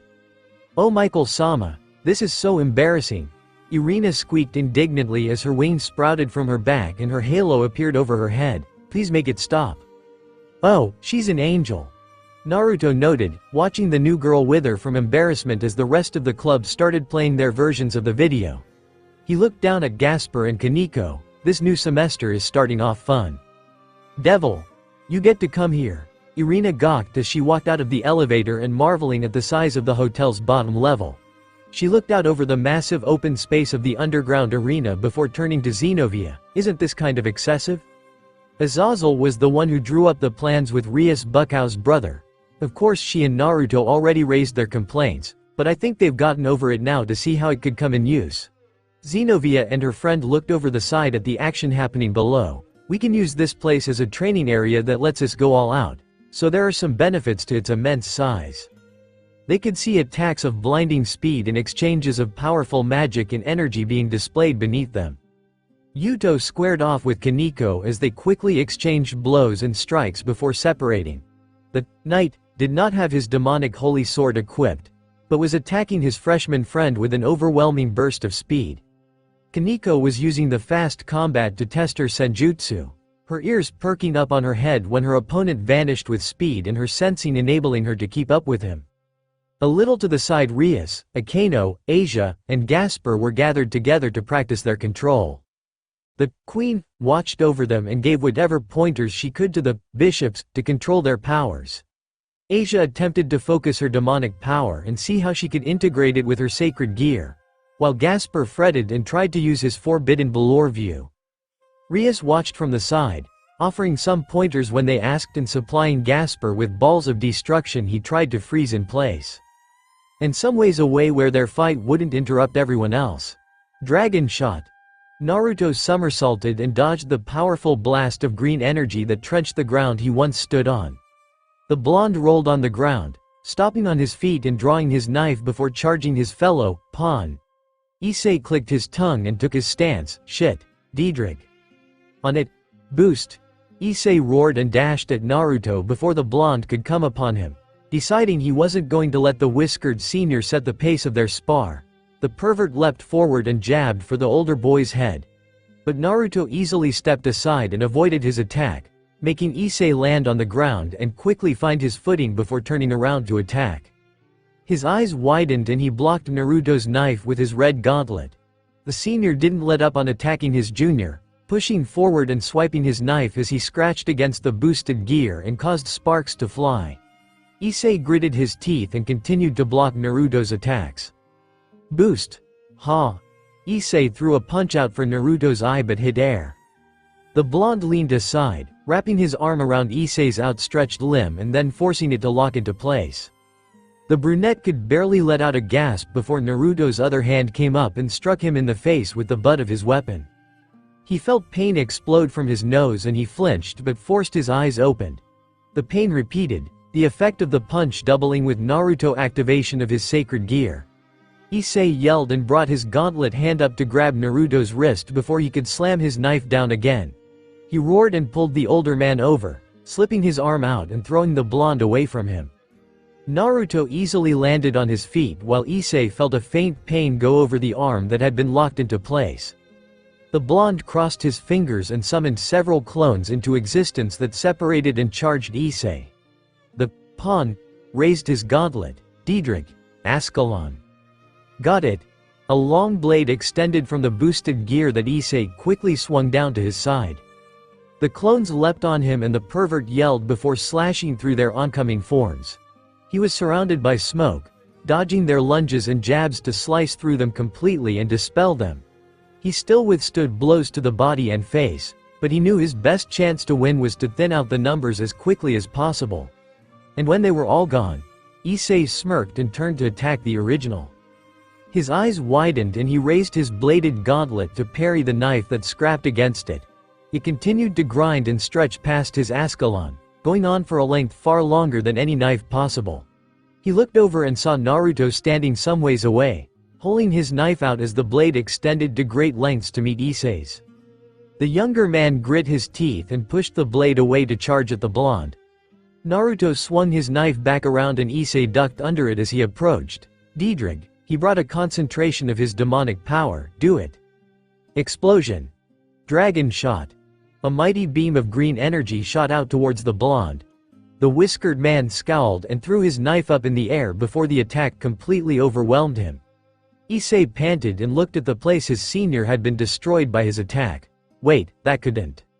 Rasengan. Issei's eyes widened and he turned to guard the attack with his gauntlet.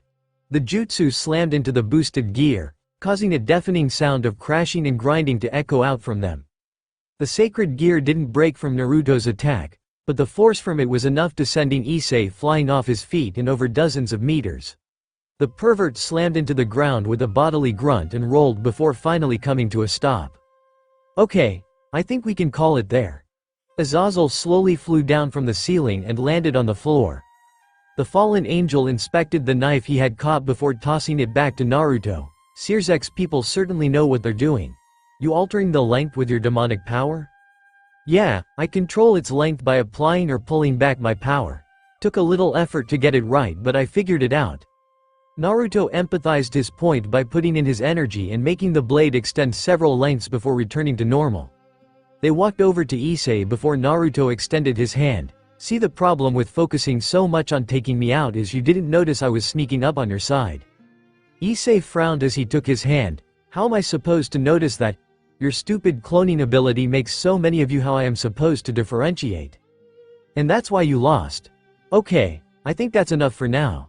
Azazel looked at Issei. You're clearly more capable at fighting after all that training with Tannen, but unfortunately we're still no closer to getting your balance breaker. Do you have to remind me? It's that crazy armor thing you used to fight Kokabiel and hold off Valley, right? That looked impressive. If you could actually call that thing at will, I might just have to use Sage mode and actually try to fight. So you're just being a dick now? Is that what you're doing?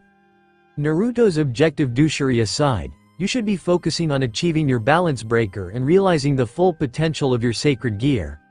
Azazel said, the moment you reach that power, you'll gain a trump card that can continue to grow and evolve with your growth. If we want to keep up with the fights ahead, you'll need to reach that power. Naruto hummed before looking down at his arm. He looked back up and saw Azazel watching him carefully. What? You want to have one of your own too, don't you? No, I don't. Yes, you do. Shut up, Kurama. The blonde quickly shrugged. So I'm interested. What of it? Can I even have one when it's a sacred gear you created? I have absolutely no idea if it can do that. But if it does, then you will tell me the moment it does, Azazel demanded with a grin. If you achieve balance breaker with a sacred gear I created, then I'll get to lord it over everyone. Literally everyone. So if I ever do achieve balance breaker with this thing, which might not even be possible, you get an even bigger inflated ego? The blonde slumped in disappointment. Well, that's a disappointment. Don't be a baby. Hey, Issei, the fallen angel turned his attention back to the brunette. I got something to give you. Been meaning to see if it had any effect with you for a while, but I couldn't hand it over during training. What is it? Issei held out his hand and accepted what Azazel passed over. When he pulled back, he examined the shard of blue crystal in his palm. What the hell? This looks like a crystal from boosted gear. Is this a piece of the divine dividing that came off of Valley during yours and Naruto's fight with him? I thought you'd like to keep it as a memento of your first fight with your eternal foe and ultimate rival. He shrugged. Or maybe you can glean something off it to help you with your balance breaker. So, just a shiny blue rock? And you're dumping it on me, aren't you? Pretty much. Azazel laughed while Issei floundered and Naruto rolled his eyes. The fallen angel waved his hand. Come on. Everyone else is probably waiting. Quite the light show you two were putting on. The two pawns rejoined the others as they had finished their training. They noticed the rougher condition Issei was compared to Naruto as Akeno noted. Goodness. Did you have to be so mean to Issei-kun? He looks like he was put through the ringer. It's okay, Issei said with a smile. I'm actually glad Naruto-senpai is willing to fight me like that. It hurts like a bitch, but real combat experience is always a win. Here, Issei-san. Asia ran up to his side as her twilight healing basked his bruises in a green glow. I'll fix your injuries as quickly as possible. Is this how devils train in their free time? The group looked up and saw Irina descend from the balcony high above to join them. She avoided taking the stairs and instead flew down with a pair of beautiful, glistening white wings extended from her back. Zenobia followed after, lowering herself with her crooked black wings. It was amazing. It was like watching the new angels train with the seraphs. Well, we have a raiding game coming up, Rias said. This is the least we can do in order to prepare ourselves for the fight. Azazel grinned and laughed, and that's why it'll be such a delight to see you kids in the raiding games. I think I can count on one hand the number of devils who actually train and push themselves. Most of them just rely on their natural power. Issei blanked. Sorry, does that mean all the other devils we've seen so far are just that strong from the get-go? Pretty much. Azazel shrugged. Not to say the strongest of all haven't spent some time honing their techniques and strengths, but most have a strength they were born with, and that has been enough for them to live by. The fallen angel eyes narrowed suspiciously, which makes it quite the surprise that Deodara has had such a surprising performance in his recent showings. He might have had some special training. Or it could be something else. So we just keep training and we'll totally overwhelm the competition, right? Naruto said with a grin and crack of his knuckles. The others shared his confidence and nodded. We keep developing our skills and show them what a little elbow grease can do. I didn't spend my whole life developing my techniques just to lose to people who couldn't even get off their asses. Technique. Naruto blinked and looked over at Azazel. What was that? Your technique. It's a good one and will definitely put people that underestimate you in their place. Yeah, I know, but why did you say it like that? Because you said it wrong. Azazel clarified, you don't have a bunch of techniques. You only have the one. That blue orb thing. It's cool and very versatile, but it's just one. Not it's not, the blonde chuckled while shaking his head. I have, like, dozen versions of the Rasengan I can use in battle. That's dozens of different attacks and skills. No, Azazel sternly shook his head, it's just one. Like I said, it's a good one. But it's still just one. The fallen angel summoned a spear of light into his hand that floated over his palm. This is one of my techniques. I can change its shape and size, but that doesn't really make it a brand new attack. See where I'm going with this? Very clear illustration of what I'm trying to get across. What are you taking about? Naruto nervously laughed as he looked around at his friends. Can you believe him? Always talking about stupid shit and...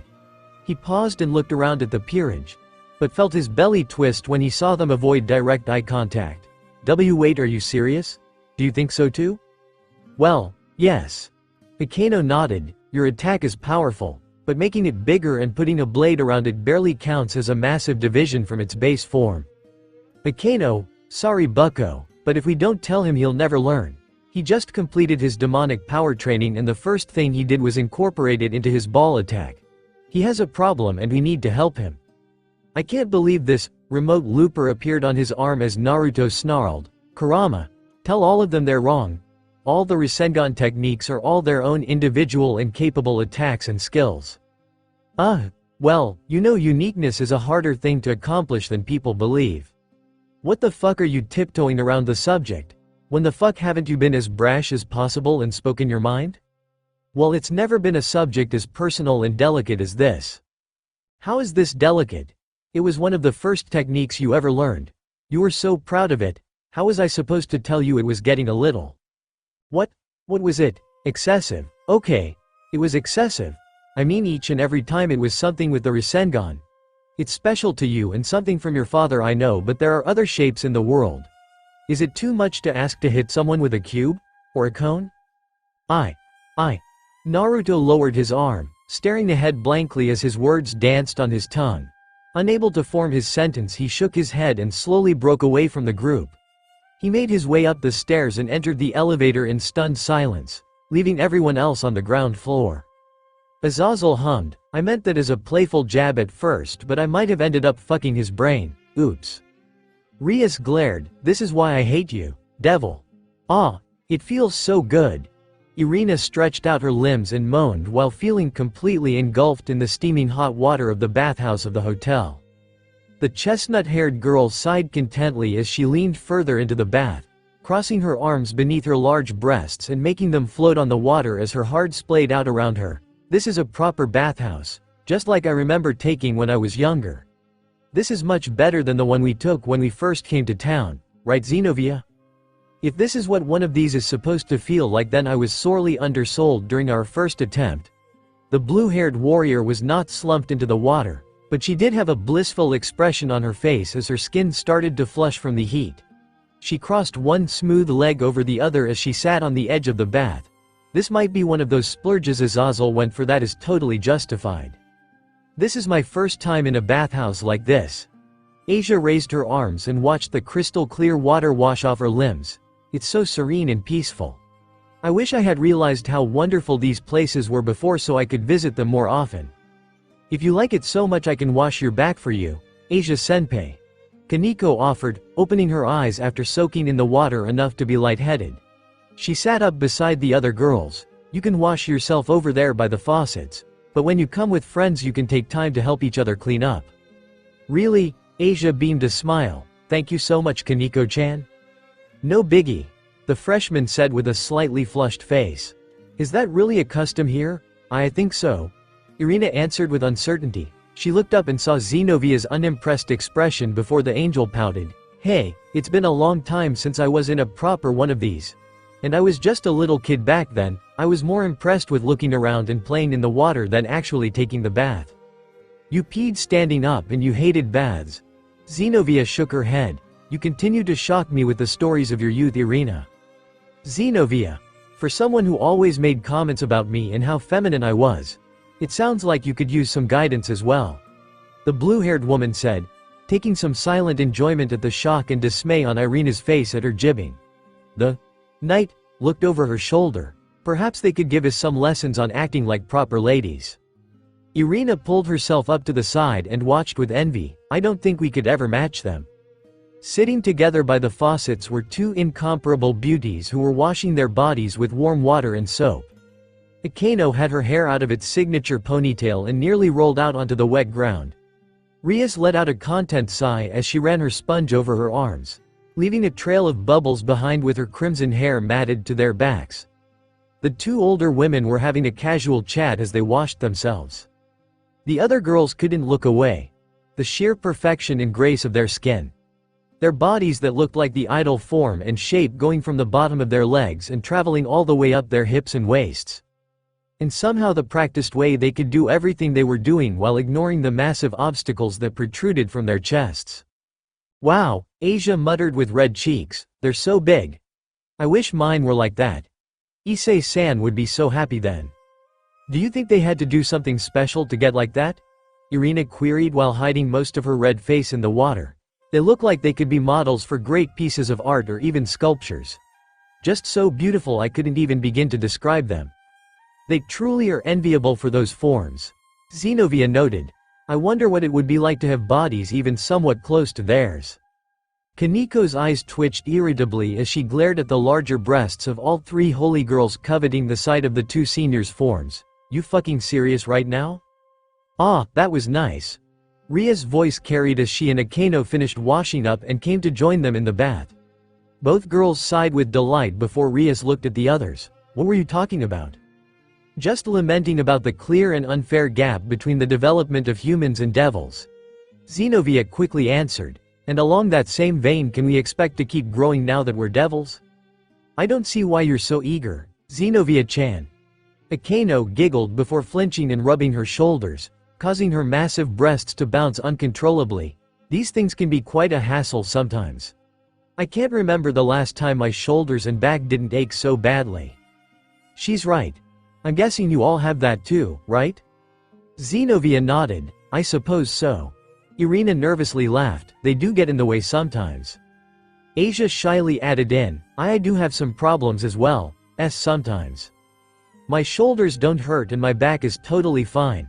Kaneko stated, her voice flat and completely devoid of emotion as she spoke with lifeless eyes. I guess I win. Hooray. Hee hee, how about we change the subject to something else? Rias suggested before looking to her blonde, Bishop, Asia. How are you handling this supposed marriage proposal? I am not sure how to feel, to be honest. The lovely golden-haired girl's face fell as she looked down and stared at the bath water. I never expected to see the devil I helped so long ago. I'm happy that he was able to live a fruitful life, and I'm honored that he feels the need to thank me for my help. But the idea of marrying him, it just doesn't seem right. Even if I did want to, which I don't, but if I did, I'd just be reminded of what happened after you helped him. Asia hung her head but sadly nodded as the other looked on at their friend with looks of sympathy. Rias asked, what did Issei have to say about all of this? I mean, I know he hates it because he's quite adamant on never letting Deodara near you, but what did he have to say to you? Issei-san said I didn't have to entertain the idea of marrying, Well, his word choice to describe Deodara-san was more colorful than I'd like to repeat, but he told me I didn't have to feel obligated to him or anyone. He said my life is filled with the choices I want to make and I can do whatever I want. Asia's show of hope and joy then faltered as she looked down. He also said that I shouldn't be happy with just anyone. He said I would find the person who would make me the happiest in the world, and until then he'd watch over me until I was ready. Ah, it's okay, Asia-chan. Akeno consoled the younger girl by sliding over to her side and cradling her head against her shoulder. Issei-kun can be so sweet and yet so oblivious sometimes. It's true, Asia-senpai. Kaneko nodded. Give Issei-senpai some time and I'm sure he'll come around. He's a doofus, but he cares a lot about you. I know. Asia sniffled and wiped her eyes before smiling. Thank you. Just wait. Rias affectionately reached out and pulled a strand of blonde hair off the younger girl's face before tucking it behind her ear. Your dream about a happy and romantic life will come true soon enough. And you can take her word on that. Zenobia added, out of everyone here, Rias Bucko is the only one with a fully realized relationship. The other girls nodded and hummed in agreement as Rias' face heated up. Why is that suddenly coming up? We were talking about Asia's happiness and love life a second ago. It's okay, Bucko-san. Asia wiped the tear from her eye and showed a dazzling smile. Don't let me bring down the mood. Please tell us about how you and Naruto-san are doing. Asia, don't make me feel guilty and then innocently turn the barrel towards me. Rias floundered, uncharacteristically nervous as the other girls looked to her for juicy stories and tales about her love life. The king shuffled in place uncomfortable before looking up aimlessly. There really isn't much I can say. We've watched some movies and shows together. We come down and have dinner here where there's a nice restaurant to eat at. I help him keep the ramen shop up to code and we're going to be studying. Yeah, but what about the romantic stuff? Irina bounced in place with excitement. I mean, you hold hands and hug, right? What about kissing? And touching each other? A small pair of wings extended from her back but faltered between white and black. You're devils, and people of age. So I was expecting something a little riskier. Indeed. Zenobia nodded in agreement. As the one who told me that devils indulge in their desires and do what they want, you're not exactly seeing that through to fruition. From what you've said, even I've gotten farther with Naruto than you have. Rias' eyes narrowed as the others slowly turned and looked up at the swordswoman in shock. Oh, after I was reincarnated as a devil and was still trying to understand what I was supposed to do, I grabbed Naruto's penis and propositioned to have sex with him. Zenobia. Oh dear. Akeno looked slightly surprised by what she was hearing as Kaneko became frozen like a statue. The knight nodded, yes. But he yanked my hand away and told me never to do that again. To be honest, Rias Bucko, when I told you about that before I expected you to retaliate with something or even more. Stop. Rias squawked as her face continued to heat up. She had multiple gazes focused squarely on her as she whispered. We have done other things together. We've kissed rather heavily and touched each other.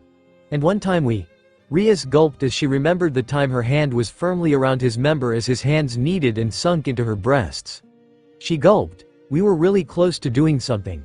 Well, I'm not sure what would have happened, but we were interrupted. What happened? Akano asked with piqued interest. I've never seen you back off from anything you've wanted. I can't imagine what could make you stop. My brother, father, and Grafia were knocking at our door wanting to take us to dinner.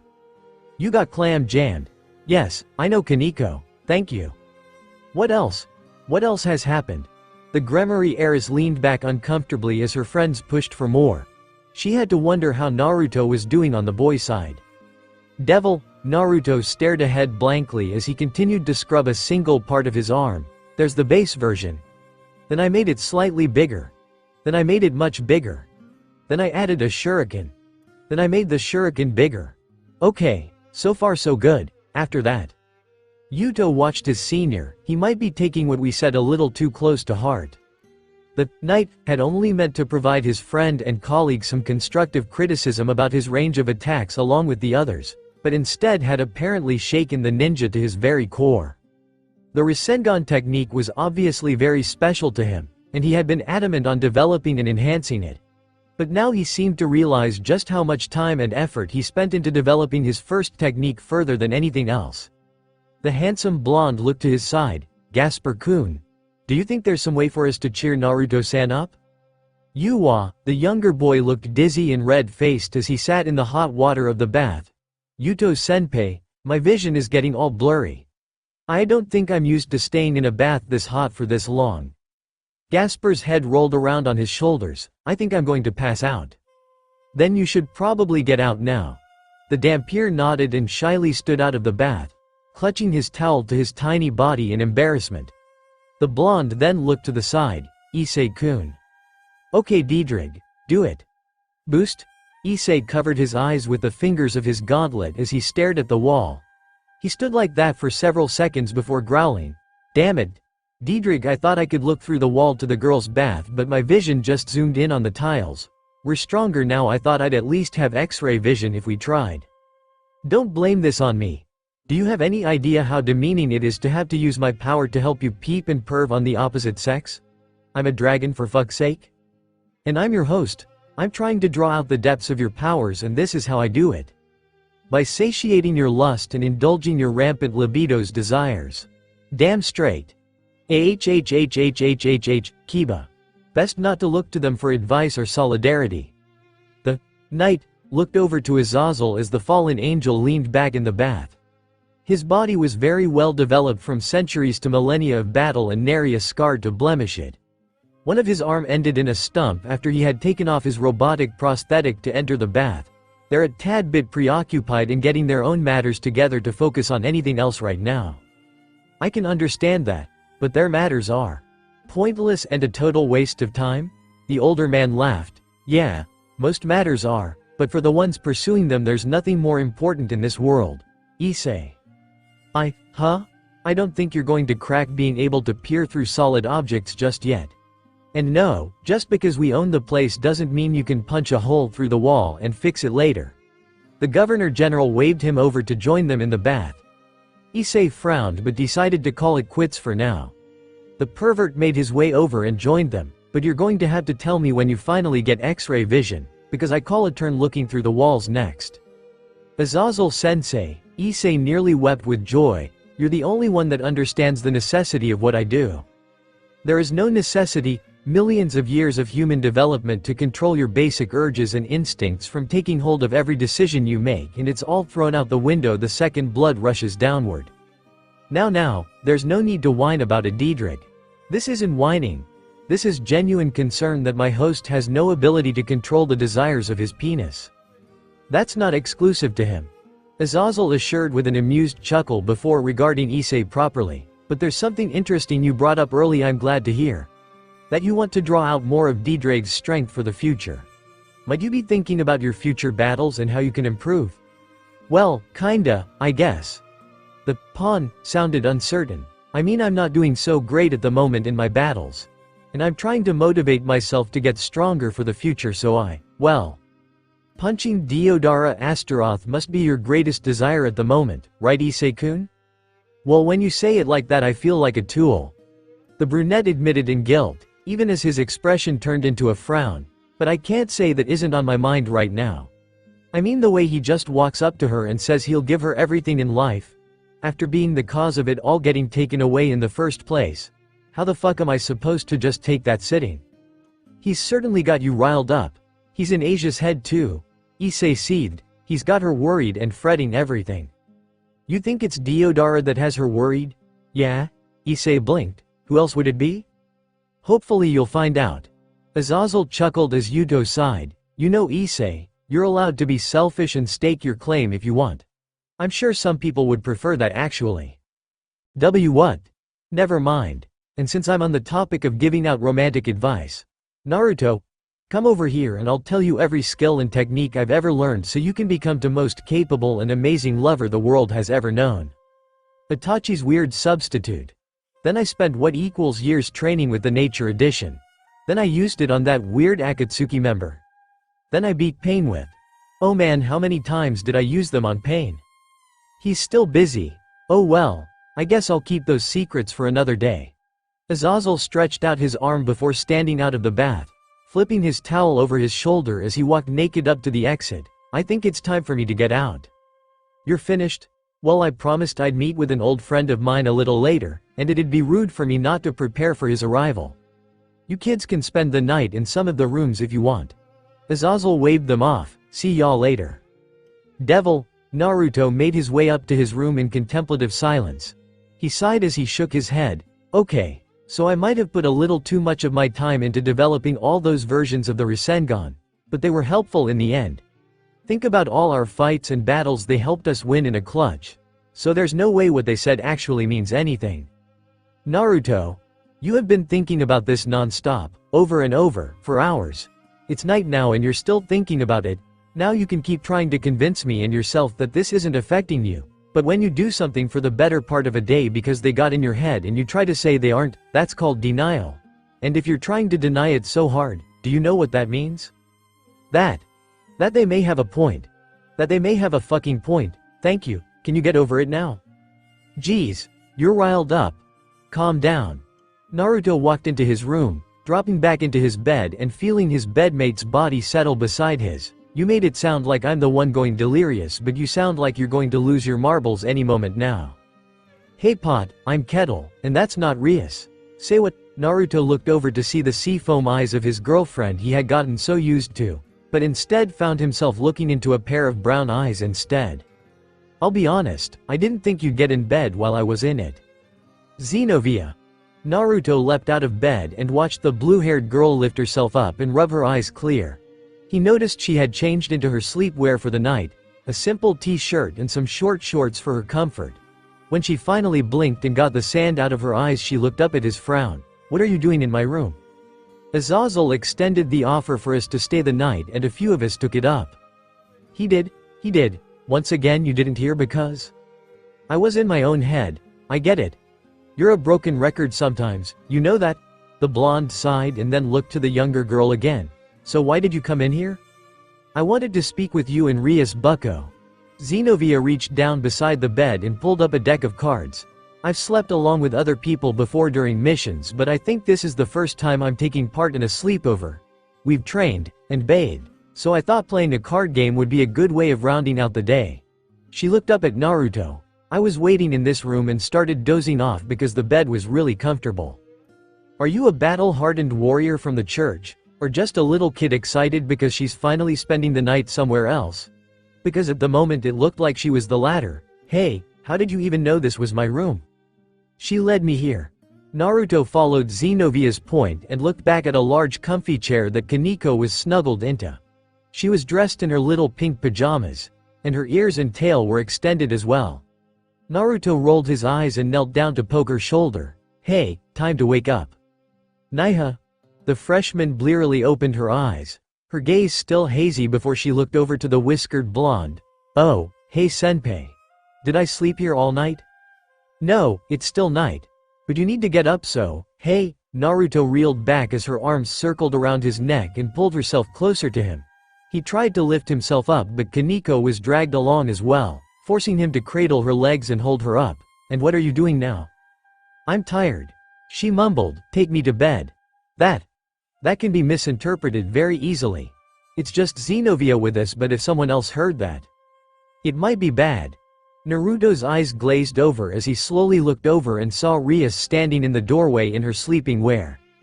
The crimson-haired woman looked unamused, slowly turning around and surveying the room properly to see her boyfriend, Kaneko, curled into his chest, and Xenovia casually flipping through her cards on their bed. She turned back to look at the blonde male. What's happening? Xenovia wants to play cards like a sleepover and Kaneko won't let go of me. Figured. Rias stepped up and gently nudged Kaneko's shoulder. Kaneko, it's time to wake up. We have to get you to your bed. Her eyes barely peeled open. Can't I get in that one? No, that's mine and Naruto's. I know. I don't think you do. Bucko, Kaneko finally forced herself awake and pulled her legs out of Naruto's embrace to lower herself to the ground. I don't think it's fair that you're monopolizing all of Naruto-senpai's sleep time. What? Rias reeled back before frowning. And what exactly are you suggesting, young lady? I want to join him in bed too. Nope, Rias argued, he's my boyfriend. Why do you think I'd let that happen? I was going to ask Naruto-senpai, it's his choice.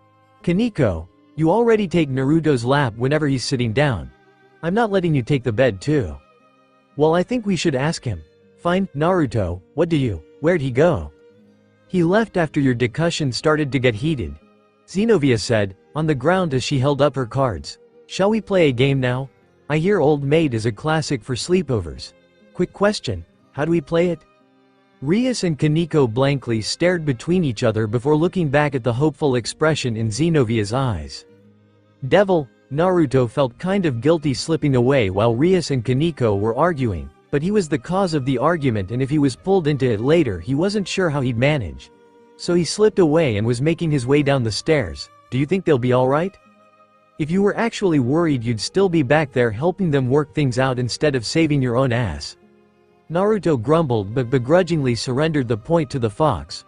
I'll be honest, I never thought the day would come where you'd have someone vying to sleep in your bed, let alone multiples at once. I'm not going to probe further into that and figure out if that was an insult. The pawn snarled as he made his way down the stairs, so for now we might as well see if there's a bed for us. Stop. Naruto froze. What is it? This floor. Something's off about this place. Naruto looked over to the door leading out to the rest of the floor. He hesitated before stepping up and walking through the door. What is it? I don't know. There's something wrong with this floor. Should I get into sage mode and see if there's something in one of the rooms? No, I mean the whole floor. This entire story feels off. It isn't like the devils or angels or even the god. This feels weird. Naruto slowly stepped forward, wary off every door and space he couldn't see. His eyes were heightened by his devil senses and he could see in the dark but why were the shadows still so prevalent? Why did they seem so heavy? The blonde paused in place when he felt a presence behind him. He slowly turned back to see a black canine standing in the hallway he had just walked through. He had seen dogs with fur as dark as night, but this one looked like the night had taken the form of a dog instead. Its unnatural glowing eyes regarded Naruto solely and tilted its head as its ears flopped to the side. Hello there. Naruto made sure his movements were slow and deliberate, to not scare off the creature. I'm not sure how you got in here, but I'm not totally sure what the policy here is about pets. Do you want to come with me and… Grr. The beast growled and lifted itself up. It slowly stalked forward, Naruto watching in shock as the canine grew in size and its fur became more pronounced and sharper in style. Its teeth almost looked like blades as it prowled towards the devil. Okay, Naruto took up his stance, remote looper on his arm as he prepared to attack the beast. Definitely don't think you're allowed in here. Jin? The black dog calmed down so quickly that it was almost unsettling. His fur softened and his body shrunk down to the size of a regular dog. Naruto blinked as the canine turned around and regarded the young man that walked out of the room. The man looked to be slightly older than him, and patted the dog on the head before looking his way. Oh, hello. Hi. Naruto fell out of his fighting stance and coughed. Is that your dog? Oh yeah, he's my partner. His name is Jin. Does Jin normally appear out of shadows and grow in size to growl ferociously? Yes he does, but only around people he doesn't know. The young man then turned back to the room he came from. Azazel? Yeah, what was it? The Governor General poked his head out and spotted his associate talking with the young devil. He smiled. Oh hey. You met each other. Awesome. This is Naruto Uzumaki, the devil from the other world I was telling you about. He's a lot of fun to toy and mess around with. Standing right here, you fuck. Naruto, this is an old friend and informant of mine. Meet/dog. Tobio Aikus. The man quickly corrected, that's my name. Not the wannabe superhero moniker he saddled me with. What's wrong with the name? I think it suits you very well. I bet if you used that name instead of your boring one you'd get a lot more attention with the ladies. Hey, don't start with that stuff again. Tobio sighed and looked up in time to see Naruto's sympathetic expression. The older boy stepped up and offered his hand. Glad to see I've got another suffering the same torment. Naruto chuckled and shook his hand. Just weird to find out it isn't just us he messes with. The two men stepped away before Naruto looked back down at the black dog. It seemed to have lost interest and was just licking his paw by his partner's side. So what's with your dog if you don't mind me asking? I mean, I've never gotten along with them well, but yours seems a lot different. Oh sorry, I'm surrounded by people who normally already know about Jin, so I get too used to him. He's my sacred gear. Tobio had a small laugh at the wide-eyed expression Naruto showed. He's an independent avatar type, which means he doesn't need me to summon or control him constantly. We work in tandem and are connected, but if he wants to stay out here and sleep while I'm talking then he can. Is that an option? Naruto's sacred gear appeared on his arm as the buttons flashed orange, because I demand emancipation right now. I've been stuck in other people for nearly a century. I want to be able to stretch my legs.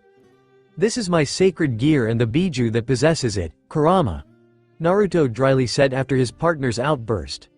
Naruto looked back down at the dog that yawned and scratched his ear. So if this dog can be separate from you, is he always that powerful? He should be. He's one of the Longinus. Tobio chuckled and Azazel nodded when the blonde looked at him. Yep, just like Issei's boosted gear and Valley's divine dividing. Jin and Tobio here are capable of killing the Lord with their combined power. Of course you'll never see him actually try that. I'm not looking to fight gods, but I'm willing to help Azazel here gather his information when he needs it. That's cool, but why him? Cause. Naruto pointed at the fallen angel. Him. I owe him for helping me and my friends out a lot when we were younger. It was a big debt and unfortunately it hasn't been fulfilled yet. Ah, you love me. Azazel pulled him in by the shoulder and squeezed before pointing back at the room. This is his permanent personal room. As long as this place is open he always has a home here. Speaking of which, why are you down here? Trouble in the bedroom.